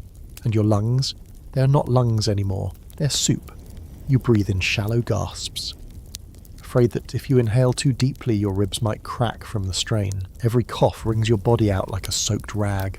Sometimes blood follows, bright red, wet, flecked with black. You no longer react when it dribbles down your chin. You just wipe it on your sleeve and turn your head to the wall. You can hear yourself wheezing in the silence. It's grotesque. A wet, rattling rasp that doesn't sound like it belongs to you. Honestly, you wouldn't be surprised to wake up and find something else making that noise in the corner. Some dying creature half buried in straw. But no, it's you. You'd laugh if laughing didn't hurt so much. The strange thing is that in this state you begin to notice things more acutely than ever before. The tiniest details. The way the sun filters through a crack in the wood, drawing lines across the floor like a cage made of light. The tick-tick-tick of beetles skittering through dry straw. The musty smell of mould growing in the corners, mixed with the faint sharpness of a yearn and rot. You've become a spectator now, watching yourself die in slow motion. And here's a bit of a twisted thought that creeps in during one of your more lucid moments. What if your immune system, your 21st century, genetically pampered, multivitamin-flushed immune system, actually made things worse? It sounds ridiculous at first, but think about it. Your body's never faced anything like this. It's reacting the only way it knows how. Panic. Full-scale inflammatory meltdown, cytokines firing off in all directions, white blood cells going full berserker. But in trying to help, it's drowning you. Flooding your lungs, torching your tissues, you've become your own worst enemy. The medieval folks around you? At least some of them had been exposed to similar horrors before. They'd grown up amid chronic infections, dirty water, open wounds. Your version of sick used to be a mild cold you nursed with tea and 2 episodes of comfort TV. Now your body is playing a game it doesn't understand, and you're losing. You once read somewhere, maybe in school, maybe online, it doesn't matter now, that Yersinia pestis evolved alongside rodents, adapting to their immune systems first. Then it jumped to fleas, then humans, and in doing so it learned how to outmaneuver defences faster than almost any other bacterium in history. It hides, it tricks, it invades cells and dances right past the guards. In a modern setting, you'd be in a hospital bed right now, surrounded by wires and nurses and machines that beep politely instead of people who slam doors when they panic. You'd have antibiotics pumping through an IV, oxygen tubes tucked under your nose, a clean blanket pulled over your chest. Someone would be checking your vitals every hour, maybe playing soft jazz in the hallway. But this isn't modern. This is mud and rats and prayer. You lie in that barn and try to count your breaths. You make it to 11 before a coughing fit interrupts, bending your body like a broken hinge. When it passes, you just close your eyes and let the tears come. Not from emotion, there's not enough left of you to feel anything, but because the pain has nowhere else to go. And then, for no good reason, you start to laugh. It's a hoarse, broken sound, more like barking than laughter. But it bubbles up from some absurd place inside you, because the irony is just too much. You travelled back in time, you wanted to see history, experience it, maybe even survive it. Well, congrats, you did experience it, and now you're dying from it. You've become a footnote, a casualty, a plague statistic that never even made it to a parish record. And the best part? Nobody will ever know. You reach into your satchel, now more mould and scraps than bag, and pull out your notebook. It's damp, the ink running in places, but the pages are still there. With stiff fingers, you scrawl something that barely resembles your handwriting. Still alive, days. You pause. You don't know what day it is. You draw a line and move on. Bubo burst, lungs bad, water gone, fever worse. You hesitate, then write, probably won't make it. And underneath that, in shaky, childish script, tell the others it wasn't their fault. You're not even sure who the others are. People you left behind, people who sent you here, your family, the audience you once imagined might read your story. Or maybe it's just the world in general. Everyone who made you believe that surviving something like this was just a matter of grit and good intentions. It isn't. It never was. That's the cruel thing about the Black Death. It didn't care who you were, saint or sinner, noble or beggar, merchant or monk. It killed indiscriminately, efficiently, and with a level of cruelty that seemed intentional, even though it wasn't. It wasn't divine punishment. It wasn't cosmic balance. It was just a bacterium doing what bacteria do. Reproduce, thrive, spread, destroy. You lie there as the day turns to evening, too tired to move, too stubborn to stop breathing. Outside you hear footsteps, soft, careful, then a whisper. You don't call out, you don't move. You just listen as the barn door creaks open, light spills in, a figure stands there silhouetted by the smut. And for a split second you think, maybe, just maybe. But then the light fades again, and the door closes, and the footsteps retreat.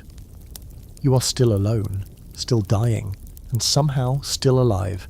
You've heard people talk about fighting for their lives, that phrase, fighting, as if the body is a battlefield and you're swinging some metaphorical sword against death. But the truth is, it's not like that at all. There's no fight, not really. It's more like floating down a slow-moving river, face up, limbs too tired to paddle, watching the trees go by until the current pulls you under. You're barely conscious now. The pain has stopped bothering to scream. It's settled into a deep sullen throb, like your body's humming a funeral song in your own bones. Your breath whistles, wet and thick. You're still in the barn, still curled in the straw, your cheeks stuck to the floorboards, dried blood crusted at the corner of your mouth. You've lost track of how many times you've coughed yourself awake. It might be morning, it might be midnight. Time isn't relevant anymore. You know what is relevant? Hope. Specifically the utter lack of it. Because by now, even the plague doctors have stopped coming. The beaked masks, the long black robes, the sticks used to prod the infected from a safe distance. They don't bother with you anymore. You're too far gone to be worth the risk, and they know it. They came through town yesterday, you think, or maybe the day before. You saw them in the distance. They passed by your barn like you didn't exist. They're not stupid. You're not the kind of patient that lives, still you try. Out of sheer irrational instinct. You chew on stale roots. You lick condensation off the wooden beams. Once, you eat a handful of grass. It makes you vomit immediately, but you still swallow another bite afterward. Not because you think it will help, but because dying hungry feels more personal than dying infected, like an insult layered on top of a curse, and yet, as awful as this is, you're still not the worst off. You saw a man 2 days ago, completely covered in blisters, his face so swollen it looked like a wax mask half melted. He was crawling through the street, pants gone, fingernails ripped down to nothing. Every breath he took came with a sound like wet paper tearing. He stopped crawling around sunset. You passed him the next morning on your way to the well. The flies had already claimed him. You think about him a lot. Sometimes when your breathing slows, you wonder if you'll go the same way. If someone will find your body here, weeks from now, half rotted in the straw, ribs sticking out like piano keys with rats nesting in your boots. Or maybe no one will find you at all. Maybe you'll be absorbed into the landscape. A rumour. A skeleton in the rafters that someone mistakes for old livestock. You laugh again. It sounds like a cough now. Everything does. Still, you're not done trying. Not yet. So you crawl. Out of the barn into the daylight. It takes you nearly an hour to go 20 feet. Your muscles barely respond. Your limbs shake under your weight. The road is uneven, littered with debris. You drag yourself over it like a worm, fingers digging into the dirt, breath rasping, eyes watering. Somewhere along the way, your leg gives out completely. You collapse in the dust. And that's when you see it. A figure. Walking. At first, you think it's a hallucination. But no, it's real. A woman, older, cloaked, carrying a basket. She sees you and hesitates. You can't imagine what you look like. Half naked, covered in sores, eyes sunken, barely breathing. She approaches slowly, carefully, like someone might approach a wild animal. Her voice, when she speaks, is soft. You still alive? You nod, or you think you do. She kneels beside you, lifts a water skin to your lips. You drink. It tastes like smoke and copper, but it's wet and you nearly cry with relief. Then she opens her basket. Inside are jars, cloth-wrapped bundles, dried herbs and pastes that smell like soil and vinegar and old gods. She pulls out a small blade and, without asking, cuts open the crusted edge of your bubo. You scream, not because it hurts, but because it's too much. The touch, the human contact, the sensation of being seen. She applies something thick and green. It stings. You think it might be mustard or garlic or some kind of poultice. You don't care. You'd let her smear horse manure on you if it meant the pain would ease. "Don't move," she says, like you could. This woman, this mysterious, fearless, possibly deranged woman, tends to you for what feels like an hour. She wraps your wound, feeds you something sweet and gritty, places a cloth on your forehead, and then, just as silently as she came, she leaves.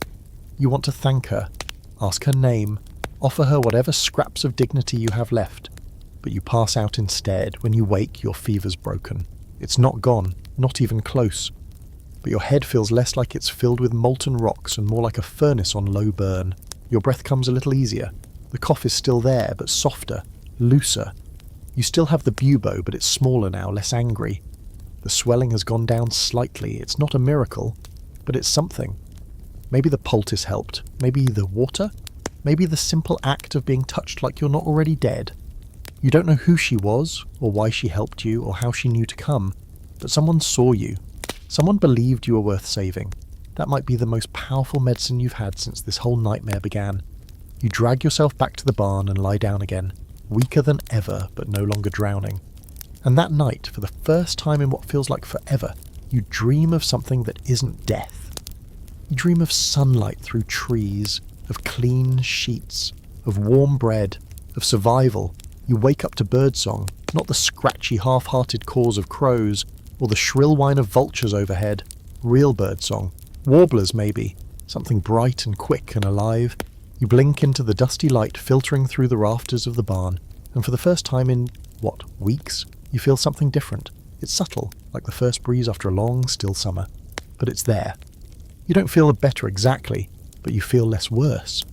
Your fever has settled into a quiet simmer, instead of the raging boil that had melted time and thought into one long delirious blur. The swelling in your side has dulled to a deep bruise-like ache, and the skin around it is no longer radiating heat. You press your hand to your ribs just to confirm. It still hurts, sure, but your body isn't vibrating like a struck bell anymore. You're not entirely sure what to do with this strange new state of almost aliveness. So you sit up, and to your own astonishment, you don't immediately collapse. You laugh, a dry croak of a sound, and even that sends a thrill of alarm through your ribs, so you stop quickly. Outside, the world continues. Birds sing, wind rustles the trees, and you hear the distant creak of a wheel, someone's cart moving over uneven stones. There are people out there, still living, still going about their lives while the plague rolls through like some unstoppable tide. You manage to get to your feet, gripping a broken support beam for balance. Your legs feel like soft wood, hollowed out by termites, but they hold. You shuffle to the barn door, moving like someone decades older, and push it open. And there it is. Sunlight. It hits your face like an old memory. Warmth, brightness, colour. The world is no longer the dim grey smear you remember from your fever days. Everything is sharper, clearer. The green of the grass almost hurts to look at. The sky is blue again. Blue, not just an ominous soup of smoke and dust. And there are voices in the distance. Children's laughter. A bark of a dog, someone hammering something. And just like that, you realise this place has survived. Not everyone, no. The dead still outnumber the living. There are houses with broken shutters and doors hanging open, fields where weeds have taken over the furrows, signs of panic and loss stamped into the earth. But there is life here, crawling stubbornly back from the edge. Some people made it, and somehow you might be one of them. You walk slow and hunched toward the centre of the village. You pass a man digging a small garden plot with shaky hands. He looks up, freezes. You know what he sees, the sunken cheeks, the bubo scar, the faded bloodstains, but then he nods once and goes back to digging. That nod feels like a handshake, like an agreement. You're not dead. Neither is he. That's enough. Near the well you see more people. A woman washing linens in a bucket, an older man dragging a wooden crate, a child sweeping dust off a stoop with a broom twice her size. They move quietly, carefully, like the plague could still be watching. Maybe it is, but they move. You sit by the well and take in the sound of running water. It's still there, cool and clean, the kind of water you once took for granted. You remember drinking from it between vomiting fits, head swimming, palms scraped raw from crawling. Now you watch it glisten in the light like something sacred. The truth starts to settle in your bones. You're not just surviving the plague, you're surviving after it. And here comes the irony. Because now that you might actually live, you don't know what to do with yourself. You've spent so long just trying not to die, fighting to breathe, to eat, to crawl into another hour, that now, sitting upright by a village well, feels almost absurd. You touch your chest, half expecting the plague to notice you're doing too well and yank you back. But the moment holds, and then, just as you begin to feel a fragile kind of peace, something shatters it. A cart rolls past, not just any cart, a noble's hut, big wheels, clean canvas canopy, gold trim dulled by travel. A mounted guard rides ahead, eyes scanning the road like he expects bandits to burst out of a vegetable patch. And inside the cart you catch a glimpse of velvet, silk, jewellery glinting in the light. It's a family, a wealthy one, and they're fleeing. You realise what you're seeing as it passes. These are the rich, the ones who could afford to run, who escaped to their country estates the moment the plague hit the cities, who sealed their gates, burned the clothes of their servants, lived off stores of food while everyone else clawed through bins of mouldy grain, and now they're coming back. Or rather, they're trying to. You watch as the cart slows at the edge of the village. The noblewoman inside speaks to the guard. He dismounts, approaches the man digging the garden. "No fever?" the guard asks. The man nods. "Bodies burned?" Another nod. The guard looks satisfied. "We'll stay 2 nights, he says, loud enough for everyone to hear. "Then move on." The villagers say nothing. No one argues. No one throws stones. But the woman at the well quietly stops scrubbing and picks up her child. Because everyone knows what this means. The plague didn't care if you were rich or poor. But travellers carried it. And the rich, they travelled far. There's tension in the air now. The kind you can't see but you can feel.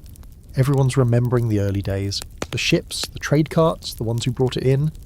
And the worst part? They might bring it again. You stand and limp away before anyone can look too closely at you.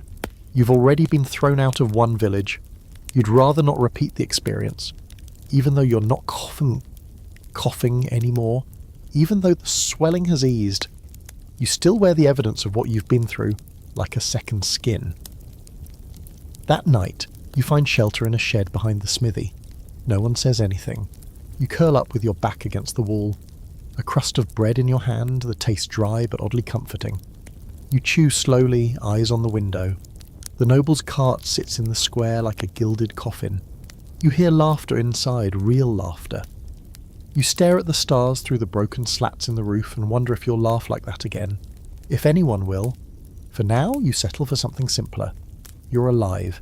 And in this world, that's everything. The dream of a cure dies slowly.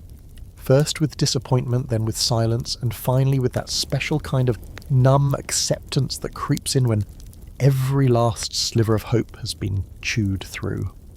You've heard whispers, of course, flickers of news passed from one hollow-eyed survivor to another, like tiny sparks jumping between kindling that never catches.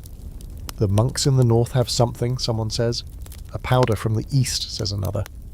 An alchemist with a secret recipe lives by the river, murmurs a third. But by the time these whispers reach you, they're already brittle, already crumbling. You follow one, though, because why not?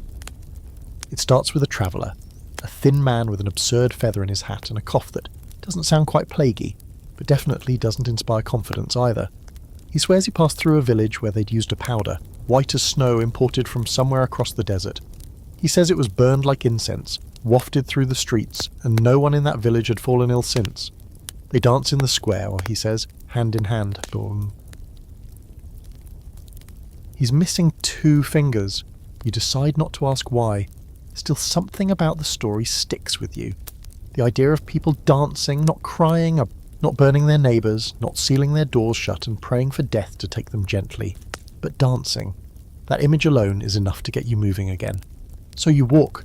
Your body is still weak, every joint crackling like old firewood, but your fever's down and you've started to breathe without sounding like a dying accordion. The cough still lingers in the background, like an old ghost pacing your lungs, but it's softer now, manageable. And your bubo? almost gone, a scabby, shriveled thing that looks more like a wound than a warning. You follow the river upstream past charred homes and fields where nothing grows. Birds scatter ahead of you, startled by your shadow. Once you see a deer, real, alive, bounding through the trees like this plague doesn't belong to it. And maybe it doesn't. Maybe animals understand something people can't, that this is all temporary, that the earth doesn't grieve the way we do. Eventually, you find the village, or what's left of it. It's not much, just a cluster of houses half sunk into the hills, their roofs low and their doors smaller than you're used to. Everything looks like it's leaning slightly to the left, but there are people here. You hear voices, laughter even, someone hammering metal, someone else calling to a child. You almost don't trust it. You approach slowly, hands visible, head down. You look like hell, clothes torn, skin pale, cheeks hollow. You expect someone to stop you, demand proof you're not contagious. But instead, a woman with strong arms and a tired smile offers you a bowl of something warm. You take it with shaky fingers and sip. It's soup, real soup, carrots, onion, maybe even meat. You nearly cry into the bowl. You ask, after a few more sips, about the powder. The woman nods. She points to a hut on the far edge of the village. The healer, she says, came from far away, says the air can be cleansed. It sounds ridiculous, but then again, so does the idea of surviving the plague. And yet, here you are. The hut smells like burning herbs and something metallic, like copper and old coins. Inside, it's dim and warm. A man sits cross-legged in the corner, grinding something in a stone bowl. He doesn't look up. You explain or try to, that you were sick, that you survived, that you heard about the powder. He listens without interrupting. Then finally he speaks. It's not a cure, he says. It's a barrier. A smoke that clears the air. It helps. For some, you nod. You're not expecting miracles. You just want something, a reason, a ritual, a thing to do. He hands you a pouch. Inside is white dust that smells faintly of pine and sulphur. Burn a pinch on, he says, each morning. Don't inhale too deeply. You ask what's in it. He smiles, but doesn't answer. Sitting by the river with your pouch beside you, you burn a small pinch on a flat rock. The smoke curls upward, thin and chalky. It stings your nose. You cough a little. It feels absurd, like lighting incense in the middle of a war zone, but there's comfort in it, and comfort is its own kind of medicine. Historians still argue about these so-called cures. Some say powders and fumigations were just placebos. Some claim they did more harm than good, but there's a third group, quiet, niche, but passionate, who believe these rituals mattered. Not chemically maybe, but psychologically. They gave people something to do, something other than sit and wait for death. In a world where disease moved invisibly and silently, rituals were a way to push back. A human attempt to reassert control even when biology had the upper hand. You burn the powder again the next morning, and the next. And you begin to notice something strange. You're not the only one. Other villagers do it too. You see smoke curling from windows, hear soft coughs followed by laughter. Children run through the haze like it's mist. There's no dancing in the square, not yet. But people move differently here, like they believe they've made it through the worst. Like the plague still hovers at the edges. Yes, but they figured out how to keep it there. Just outside the smoke line. Of course you know better. You've seen what it does, the way it waits, the way it returns. But for now, you breathe it in, the powder, the river air, the silence. You sit on the bank, warming your hands over a small fire, and think about the world beyond this place. Cities still choking on death. Villages where no one's left to bury the dead. The noble families fleeing deeper into the hills. The ships still arriving with rats in the hold and sickness in their sails. But here, for now, is quiet.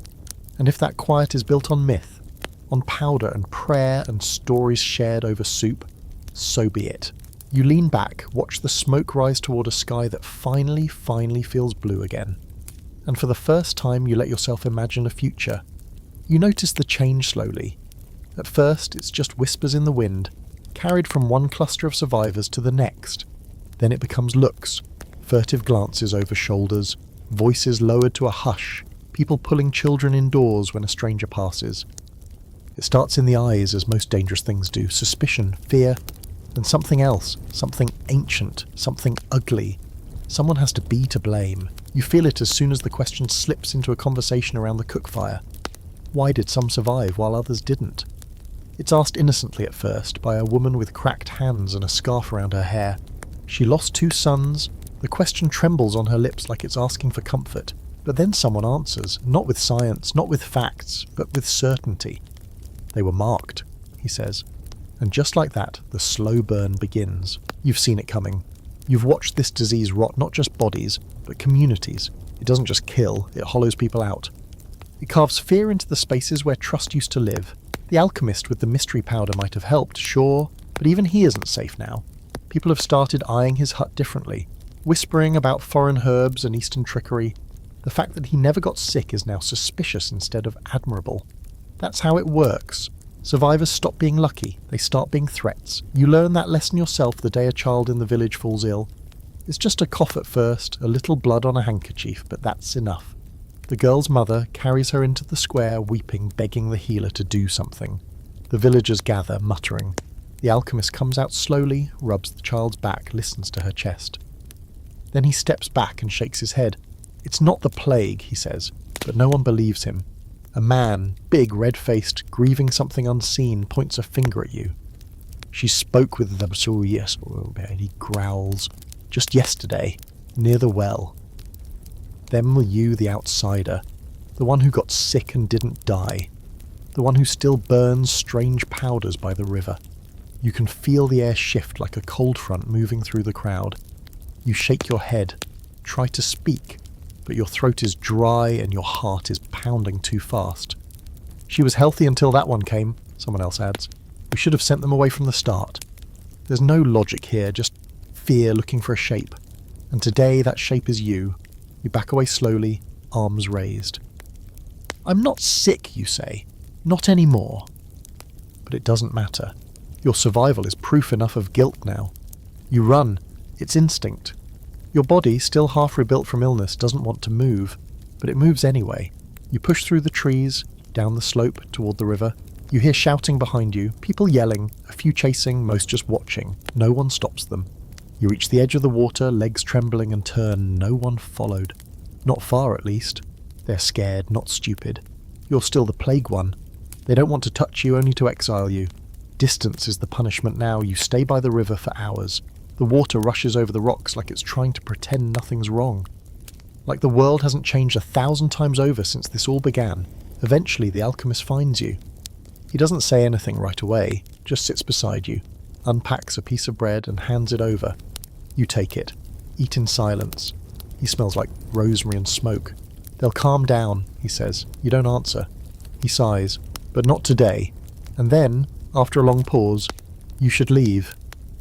The words sting even though you expected them. You nod, not because you agree, but because you understand. Staying puts him at risk too. This isn't just about the plague anymore.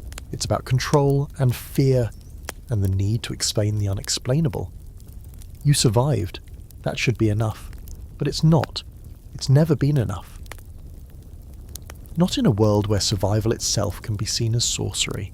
You ask him if this has happened before. He nods. Always. In every village. In every wave. And that's the truth of it, isn't it? You're not the first scapegoat. Not even close. During the worst years of the Black Death, entire groups were blamed. Jews, most infamously, accused of poisoning wells, of cursing crops, of bringing the plague with them in secret. Thousands were tortured, burned, driven out. There were other targets too: lepers, foreigners, the poor, women with herbs, midwives, travellers, beggars, anyone different, anyone vulnerable. In Strasbourg they burned hundreds alive in a single day. Fear doesn't care about truth, it just wants a direction to point. You sleep by the river that night, not in the hut, not under a roof, just on the mossy ground, watching the stars.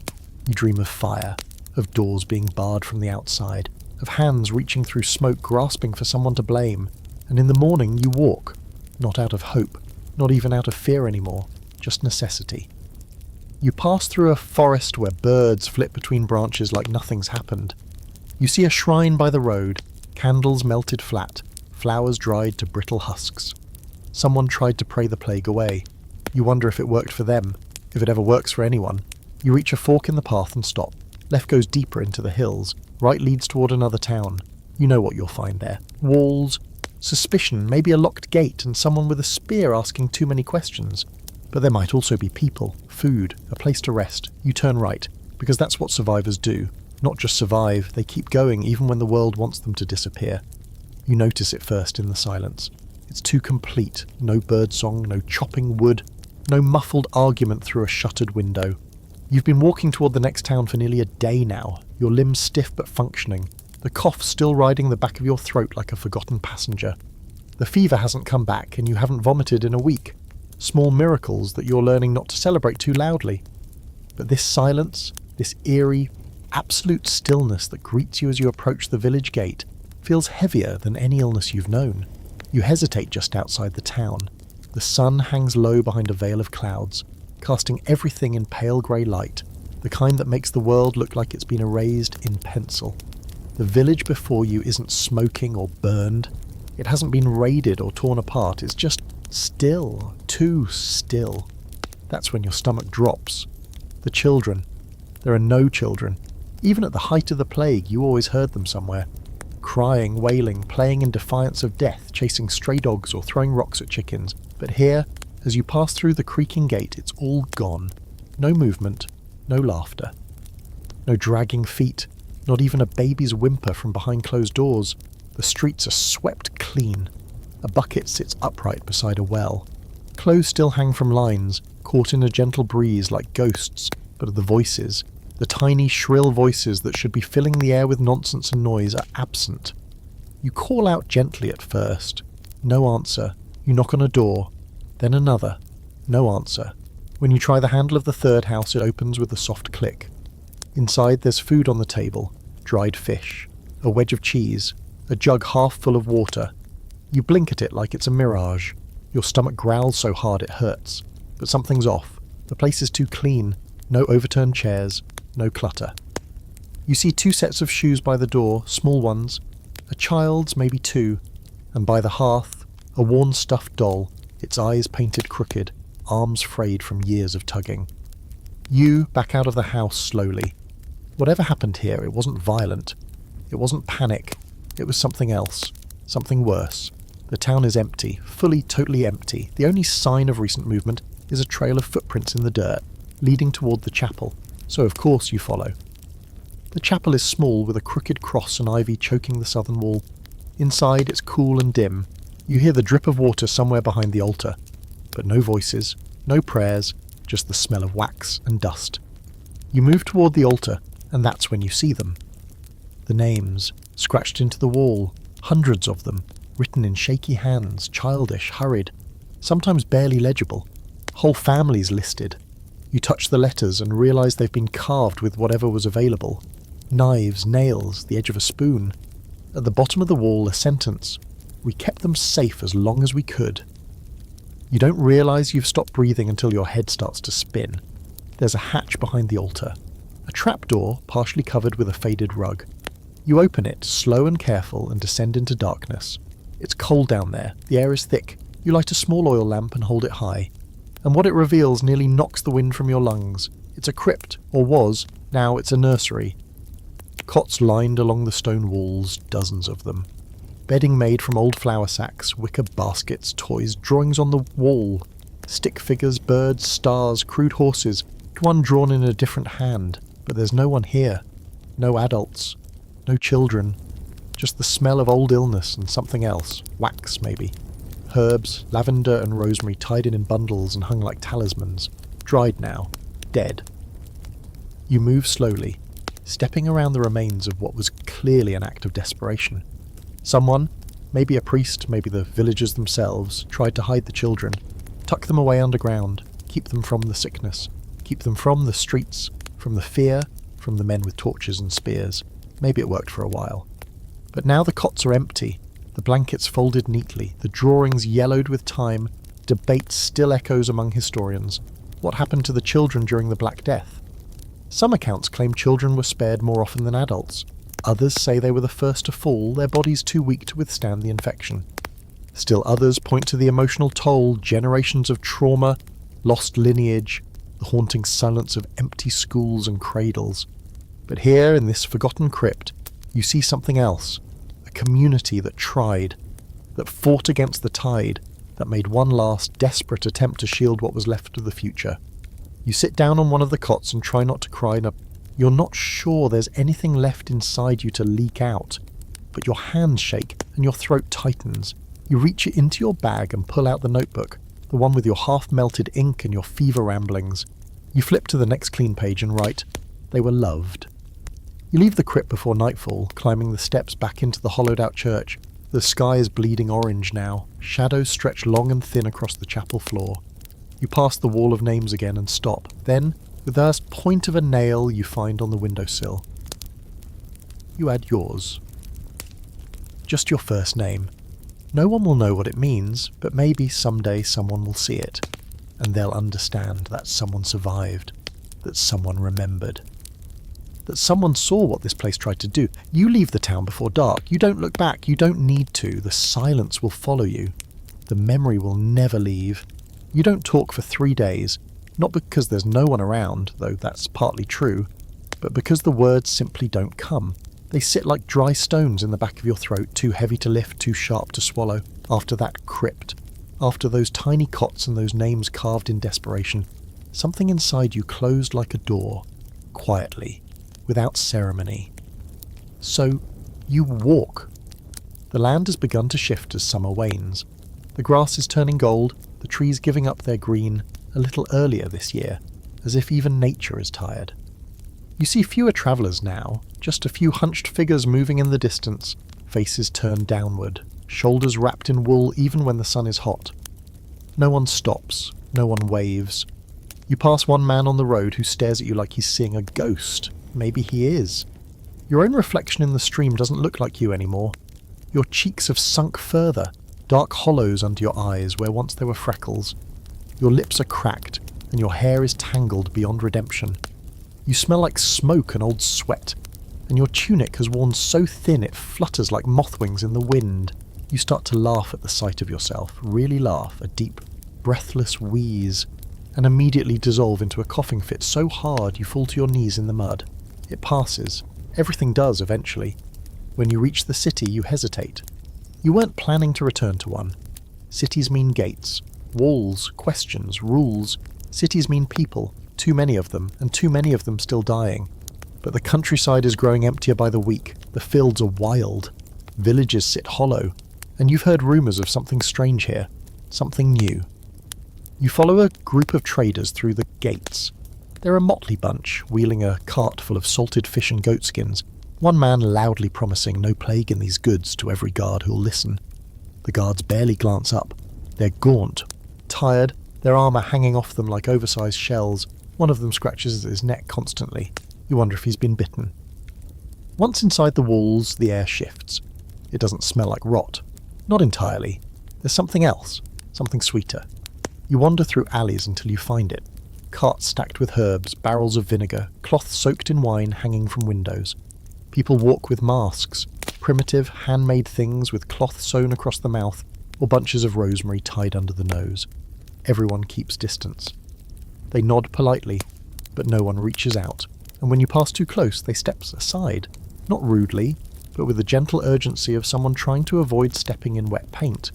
The city's surviving. Not thriving, but surviving. That's new.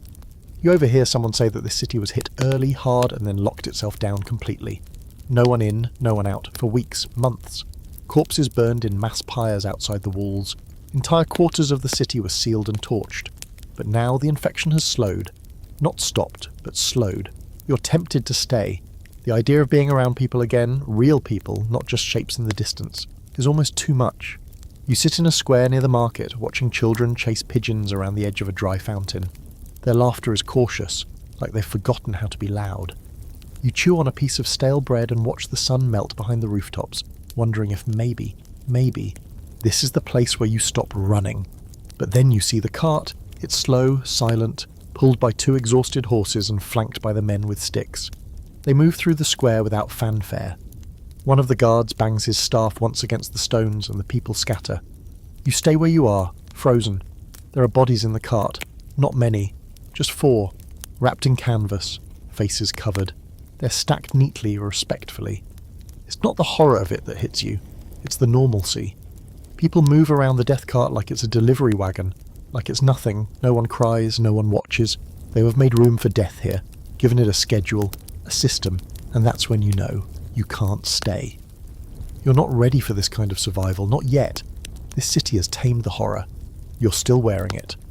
So once again, you gather what little you have, a pouch of herbs, a few crusts of bread, your fraying notebook, and you leave before dawn, slipping out with a group of tanners headed toward the coast. No one asks questions. You like them immediately. The road east is long and dusty. You pass farms that have been reclaimed by weeds, houses with doors swinging in the wind, and fields where scarecrows guard nothing. But there are signs of life too, smoke curling from a chimney, a woman picking berries with her daughter, a man repairing a fence whistling tunelessly. Then you see the graveyard. It's not fenced, no markers, just a long, uneven hill where the grass grows too thick, too green. The others don't stop, but you do. You walk the perimeter slowly, your feet soft against the earth. Here lies a generation, 1,000 strangers, an entire village perhaps, laid down in a matter of weeks. There are flowers scattered here and there, fresh even, to someone still visits. You kneel, you don't know why, just that it feels right.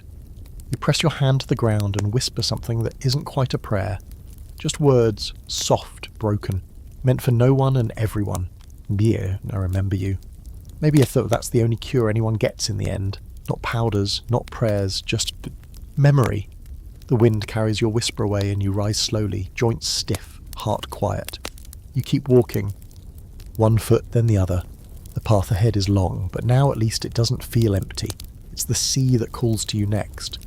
You don't even realise you're heading toward it at first.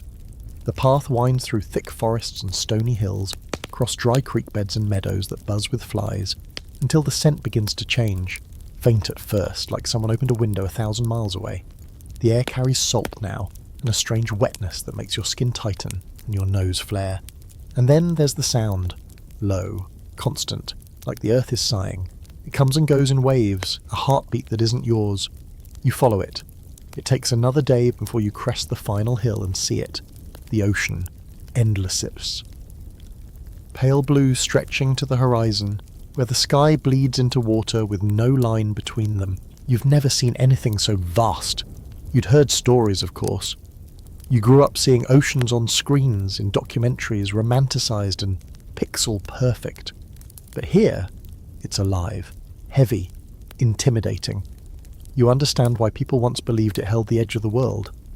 The coastal village is small, built into the cliffs like it grew there. Half the buildings are stone, the rest sun-bleached wood with roofs covered in moss. Boats line the shore, most overturned or half sunk. Nets hang from poles like ghost skins. There are people here, but not many. They move quietly, quickly. You notice something else. Two. Smoke rising from a large pit outside the town. Another burn site. You make your way down slowly, feet slipping on loose gravel, hands out for balance. Your legs are lean now, tendon and bone, wiry muscle. You barely recognise them as yours. The fever is fully gone, and though you still wake sometimes in a cold sweat, gasping for air like a drowning man, those moments are fewer. The buboes scar has healed into a dark knot under your ribcage, a souvenir you didn't ask for. By the time you reach the edge of the village, a group is already waiting. They don't hold weapons, just eyes, watching, judging. Not unkind, but wary in a way that goes deeper than simple caution. They've seen things, lost people. You recognise it in their silence. "Where are you coming from?" one of them finally asks, a tall woman with her sleeves rolled up and sea salt dried in her hair. You pause. You could list the places, the towns, the woods, the cities and roads and barns and fields. You could tell her about the crypt, and the cots and the powder and the cart and the graveyard. But instead, you just say, "Far." She nods. That's enough. They let you stay, not in a house, but in a shed near the cliffs, once used for fishing gear. It smells like rope and salt and old fish, but it's clean, dry, and for the first time in weeks you sleep without dreaming. In the morning you join the others, not because you're asked to, but because your hands need something to do. You help mend nets, carry buckets of seaweed, patch holes in boats no one's sure they'll ever use again. You don't talk much, and neither do they. Words are rationed here, saved for emergencies and weather updates. Still you learn things. There's a ship offshore, anchored far beyond the breakers. No one's allowed to board it. No one wants to. It came weeks ago, half its crew already dead. The survivors were quarantined on a deck, food passed up by rope, no contact allowed. One night during a storm, the lights on the ship went out. When morning came, it was still there, but no one answered when called. Now it just floats. The villagers pretend not to see it. You ask about the pit on the edge of town. No one answers. But you walk past it later and see the smoke rising grey and oily. You smell hair and something thicker. Flesh, maybe. A pile of cloth sits nearby. Clothes stripped from bodies, too worn or bloodied to be salvaged. A boot. A child's doll. A ring. One evening, as the sun folds into the sea like molten gold, you sit beside the woman who first spoke to you. Her name, you've learned, is Mira. She's lost 2 sons. Her face has the hollow strength of someone who buried them herself. You ask her quietly if they're still burning plague dead. She shakes her head. Not today, she says, and then, after a moment, these ships keep coming. You turn your head slowly. Out on the horizon, another vessel. Tiny, triangular sails. Drifting in like it belongs here. Like it hasn't brought anything monstrous inside its hull. You realise the truth then. The plague never stopped. It's just moving from ship to port, town to village. Like the tide. Always arriving. The villagers have learned this. That's why they burn so quickly. Why they don't ask questions. Why they speak in short, careful sentences. You can't stop the tide. But you can build your house higher. And yet not everyone's afraid. You meet a boy one morning near the tide pools, 12, maybe 13. He's catching crabs with a handmade trap and humming something tuneless. He has a gap between his teeth and scars on his knuckles. He offers you one of the crabs with a grin. "This one's a fighter," he says proudly. "Took my finger last week." He holds up a bandaged hand like a trophy. You smile, and for the first time in a long while, it feels real. Later, you sit on the shore and watch him toss rocks into the waves. He skips one so well it flies across the surface like it's afraid of drowning. "This plague thing," he says suddenly, "it's going to stop, right?" You hesitate. You're still right. You want to say yes. You want to lie with the confidence of a prophet. Instead, you look out at the sea, at the new ship inching closer, its sails catching the last light of day. "Maybe," you say, "but not today." He nods like that makes sense, and then he skips another stone. You watch it bounce 3 times before disappearing. Gone beneath the waves, just like everything else.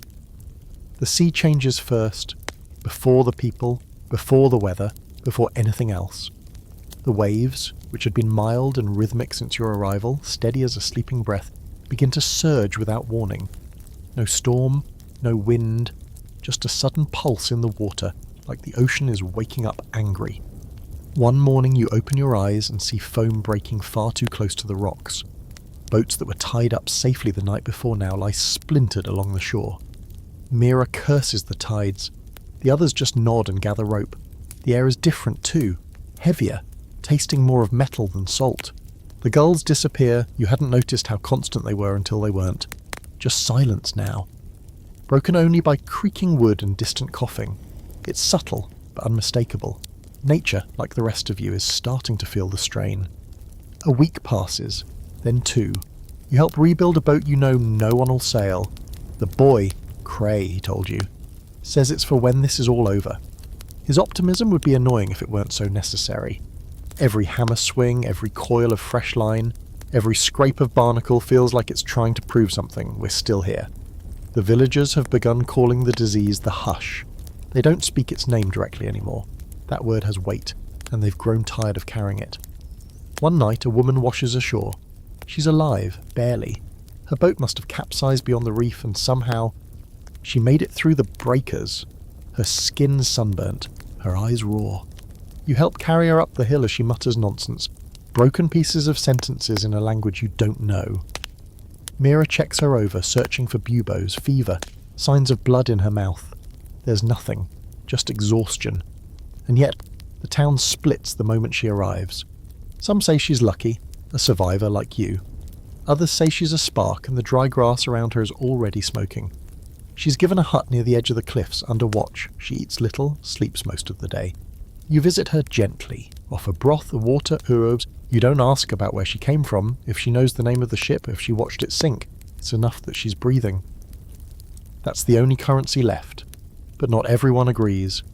The following morning the pit is burning again. This time no one says who lit it. You wake to the smell of smoke and the sight of 2 boats missing from the shore. The newcomers, 3 men and a woman who'd arrived over the past few days, have left during the night. Fear clung to them like mold. They couldn't stay. You watch the embers of the pit rise into the sky like restless souls. That's the thing about surviving the Black Death.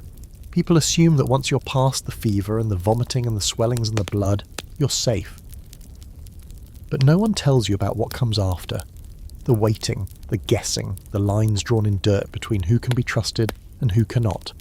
You can't see the plague anymore. It hides, whispers, lurks, but that only makes it more powerful. People start seeing it in each other. A child sneezes and a mother grips her arm like it might fall off. A man coughs and 2 villagers leave his fish by the roadside. Cray offers you a fig one morning. You take it, peel it, eat it slowly. He doesn't say anything, but his eyes are watching you closely, almost nervously. You smile, trying to reassure him.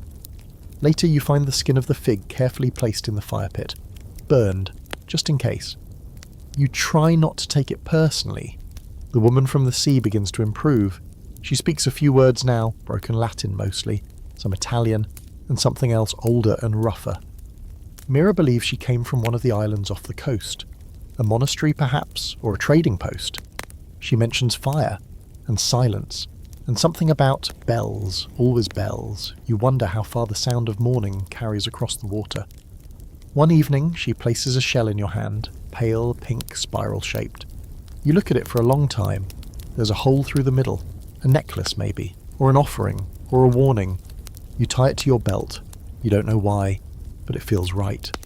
It's strange, you think, how quiet the apocalypse actually is. You expected fire, screaming, some dramatic end, but this is just long days, slow decline, and rituals that no one believes in anymore but follow anyway. Like burning vinegar-soaked rags near the windows, or whispering to your food before you eat it, or scraping herbs onto the threshold at night. What else can you wish do? You write more in your notebook, just fragments, observations, nothing elegant, but it keeps your mind straight. A line from one page stands out. If I vanish, let this be the proof I lived. One morning a boy goes missing. Not Cray. Another child, younger, barely old enough to walk. His mother searches all day, eyes wild, hands bleeding from clawing at the rocky shoreline. They find his body at dusk. No wounds, no blood, just cold. It could have been anything. A fall, the tide. But the village becomes a hive of suspicion. They burn his clothes, they burn his bits, and quietly, they begin talking about leaving again. That night Mira sits with you by the fire.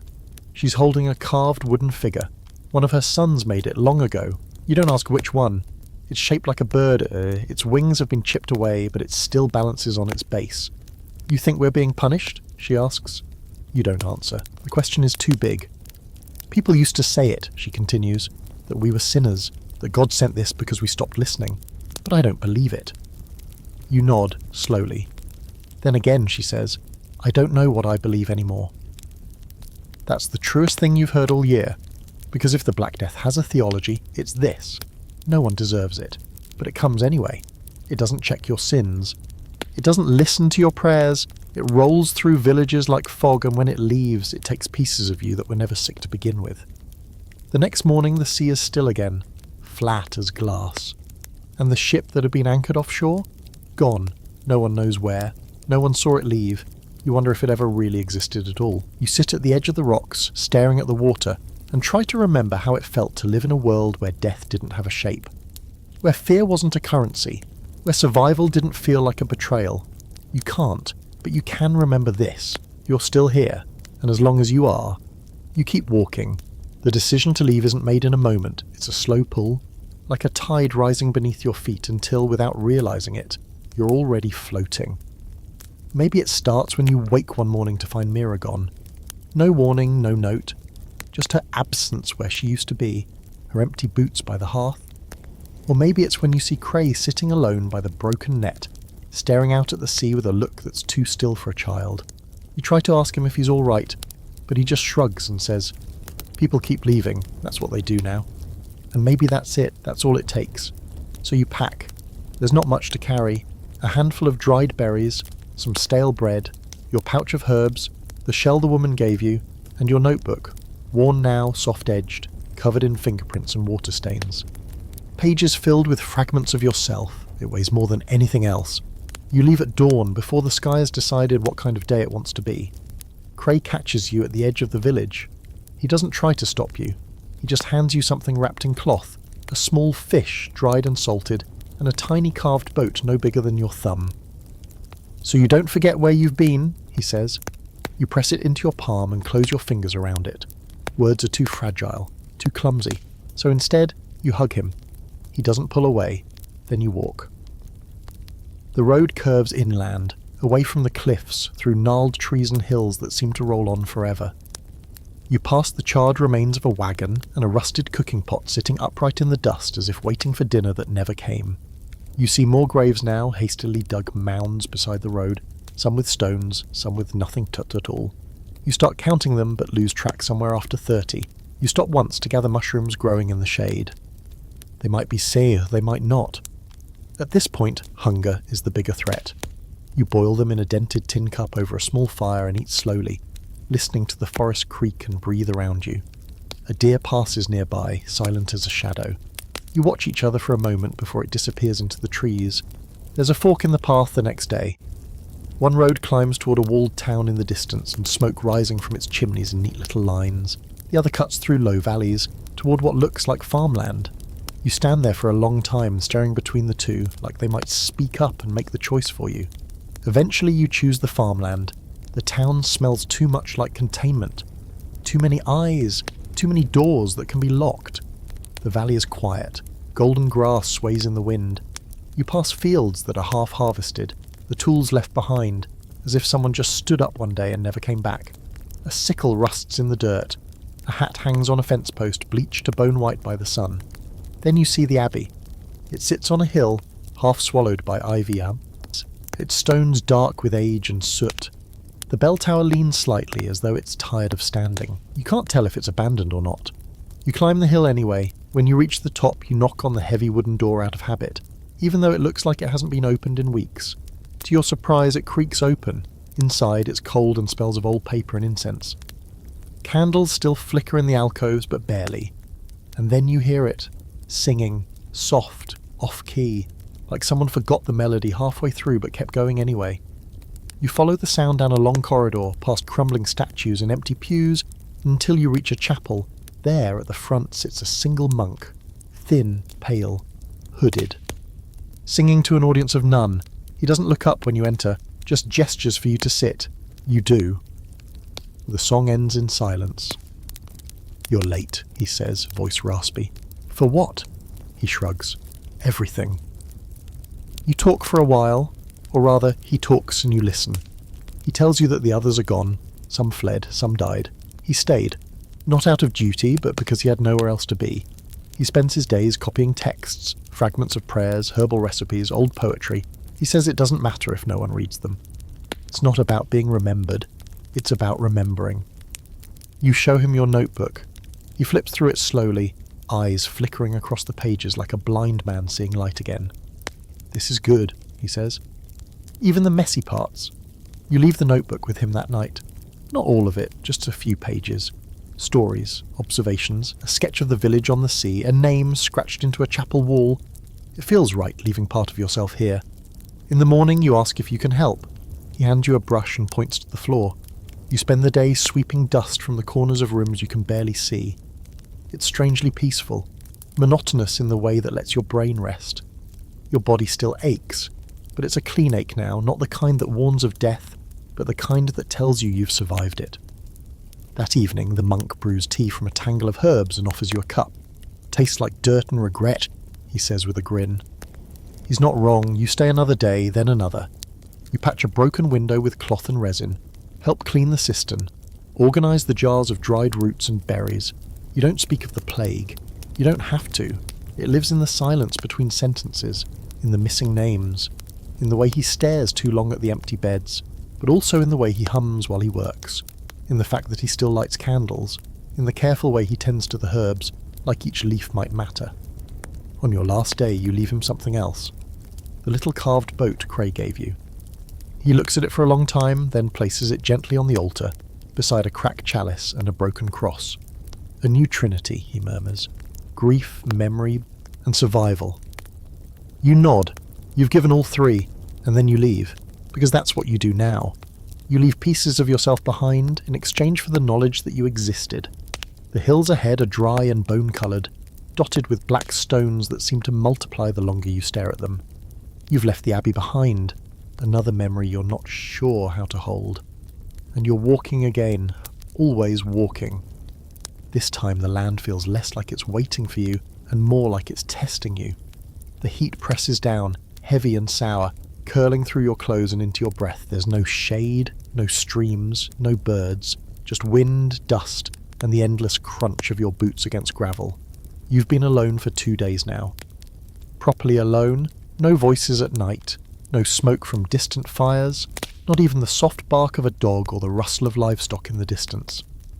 It's eerie, but not frightening. You've made peace with silence. In fact, you prefer it now. It's cleaner than panic, easier than hope. You stop beside a twisted tree at midday, the first you've seen in hours. Its trunk is split, hollow in the middle, and something has nested there, a tangle of feathers, bones and bits of cloth.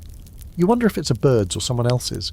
You pull out the last of your bread and eat in slow, measured bites, chewing until it turns to paste. Every swallow feels like a small victory. You take out the shell necklace next, the one the sea woman gave you.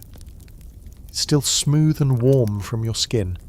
You hold it in your hand and stare out at the road ahead, wondering if there's still such a thing as a destination anymore, or if you're just following the plague in reverse, tracking the places it's already burned through, looking for signs of life among the ashes. By sunset, you come upon a strange sight. A line of stones stretches across the path, not natural, placed, deliberate. Behind it, someone has tied twine between 2 trees, from which hang dozens of small bundles. Herbs, feathers, folded cloth, bones. They sway gently in the evening breeze. It feels less like a warning and more like a spell. You pause, heartbeat rising. Then a voice. Don't cross it at night. You spin, startled, and see her. An old woman standing a few feet off the path holding a crooked staff. She doesn't look surprised to see you. If anything, she looks like she's been waiting. You nod. Why? She squints. You'll lose more than your way. She gestures toward a nearby hut, hidden between a rock outcrop and a stand of dry bushes. It's barely bigger than a root cellar, but smoke curls from its chimney. You hesitate, then follow. Inside, it smells of dried thyme and hot stones. The roof is thatched with straw so thin you can see stars through it. The woman pours you water from a clay jug. It tastes of copper and leaves, but it's cold, you drink it all. You came from the west, she says, sitting across from you. It's not a question. Yes? She studies your face for a long moment. You pass the sea? You nod again. And a crypt full of children. She closes her eyes. Still there? Yes. She says nothing for a while. The only sound is the fire crackling between you. Then she speaks again. They say when the plague first came, the earth tried to shake it off. Crops failed. Animals ran mad. The stars shifted, but it was too late. The dead outweighed the living. Balance tipped. You don't argue. She picks up a piece of leather and starts carving it with a knife worn smooth from use. You watch the shape emerge, an eye open wide with lines radiating from the pupil. They also say, she continues, that those who walk through plague and survive carry more than scars. They carry the echo, the shadow of it. That gives you pause. An echo, she nods, never looking up from her carving. The sickness is gone, but the rhythm stays. Your body remembers, your breath still skips, your sleep still breaks. The fever might leave, but it doesn't forget. You sit with that a long time. You think about how even now, weeks after your fever broke, you still jolt awake in the dark, convinced your lungs are filling again. You still avoid puddles because you associate dampness with vomit. You still feel your ribs for swelling at least once a day. She finishes the carving and hands it to you. The leather is warm, the eye looks up at you, wide and strange. For protection, she says. You slide it into your pouch. Do you get many travellers, you ask? Not lately. Most who came didn't leave. Plague? She shakes her head. Exhaustion. They sat down and never got up again. You understand that too well. You've come close. You don't know what keeps you moving anymore. Habit, guilt, the promise of someone, somewhere, needing your story. That night, she lets you sleep beside the fire. You wake once, sweating, breathing hard. You dreamt of the crypt again. This time the children had no eyes, just blank faces, reaching. You don't go back to sleep. In the morning she gives you a walking stick and a pouch of dried berries. She says nothing else, just nods once and turns back to her fire. The bundles on the twine are still swaying as you pass. You don't ask what they mean. Some knowledge costs too much. You walk past the line of stones in daylight, careful not to step on them. The land flattens here, becoming a wide, open stretch of grassland dotted with blackened trees. You see no houses, no farms, no paths, just miles and miles of nothing. At one point you pass a pile of books, just there in the open, a stack of them scorched and waterlogged, pages curled and ink smeared. You pick one up and find the words, "We waited for mercy, but only silence came." You put it down. Some stories, even the plague won't carry. You walk until your legs shake, then you keep walking. And when you finally stop as the sun kisses the horizon and the wind picks up across the empty plain, you look down at your feet. The grass is growing again, green, new. You sit, and for the first time in what feels like a lifetime, you let yourself believe something fragile. Maybe, just maybe, this isn't the end. Maybe it's what comes after. You dream of fire again. Not a house or a pyre this time, something older. A field at night, lit by dozens of small flames, moving in a circle. You're standing at the centre, and the fire moves around you like a ring of teeth. But there's no heat, no smoke, just the strange sound of humming, not from mouths, but from the ground itself. When you wake, it's morning and the humming is gone, but the smell of smoke lingers in your clothes. You shake off the dream and keep moving east. The road ahead is less a road now and more a long gash in the earth, carved by carts and feet in the absence of rain. The world feels bigger out here and emptier. You pass no travellers, no birds wheel overhead. Even the wind feels cautious. And then you see the village, or what used to be one. From the distance it almost looks untouched. Roofs intact, doors closed, a well still standing in the square. But as you get closer, you feel it. Something off, like the air has been held too long. Like the village is pretending to be asleep. There's no sound. You walk into the square, boots crunching over dirt and debris.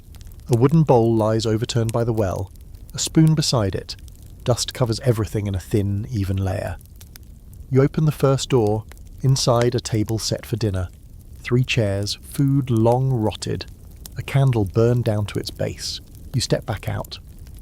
The next house is the same. The one after that too. No bodies, no blood, just absence.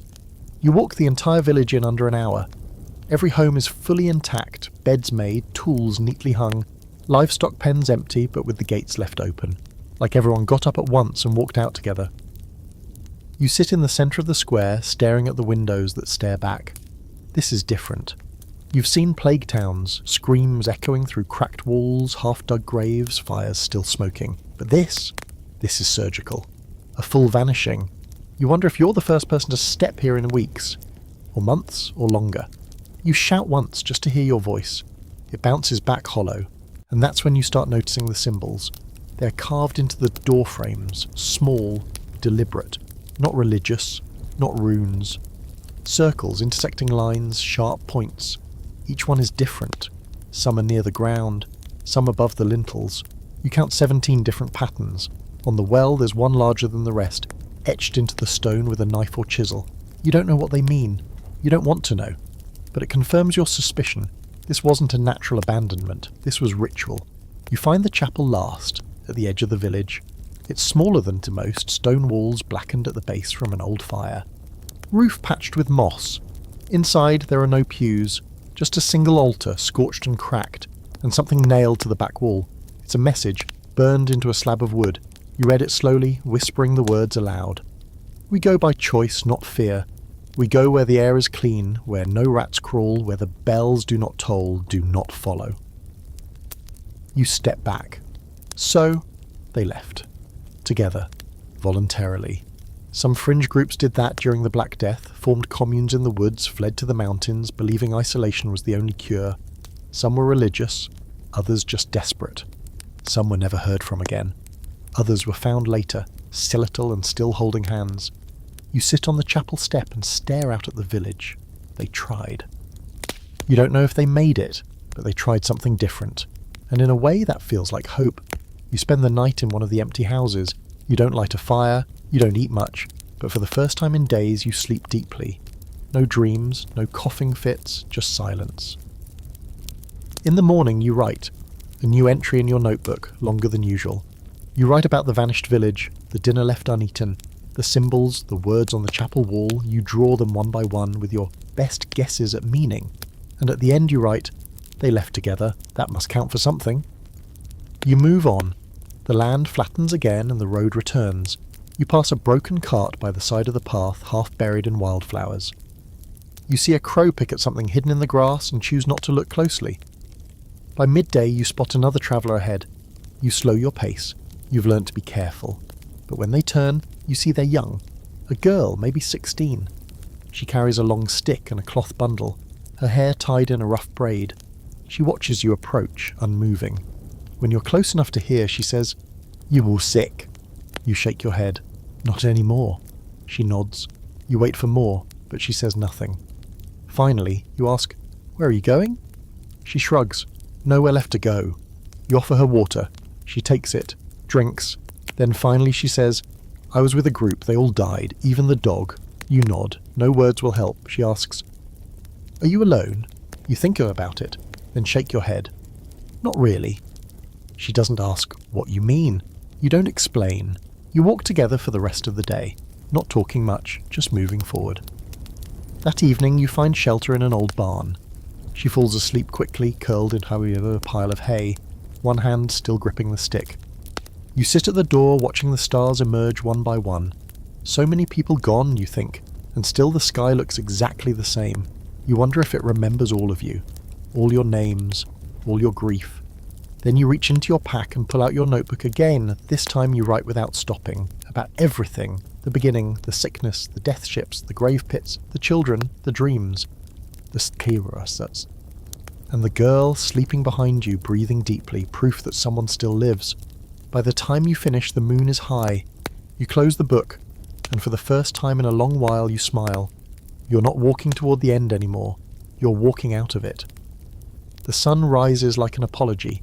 Soft, hesitant, filtering through the barn's slats and strips of golden light that fall across your face and hers. She stirs before you do, her eyes opening slowly, scanning the space like she half expects it to have disappeared. When she sees you still there, sitting with your back against the wall and your notebook in your lap, she exhales a little like she's surprised, or relieved, or both. You don't say good morning. People don't say things like that anymore. Mornings are just mornings. Light means you survived the night. That's all it has to be. You leave the barn together and rejoin the road. Somewhere along the way she tells you her name is Ely. Just Ely. No family name, no village, no from. The past is a burden, and she doesn't seem eager to carry any more than necessary. You don't press. The two of you fall into an easy rhythm.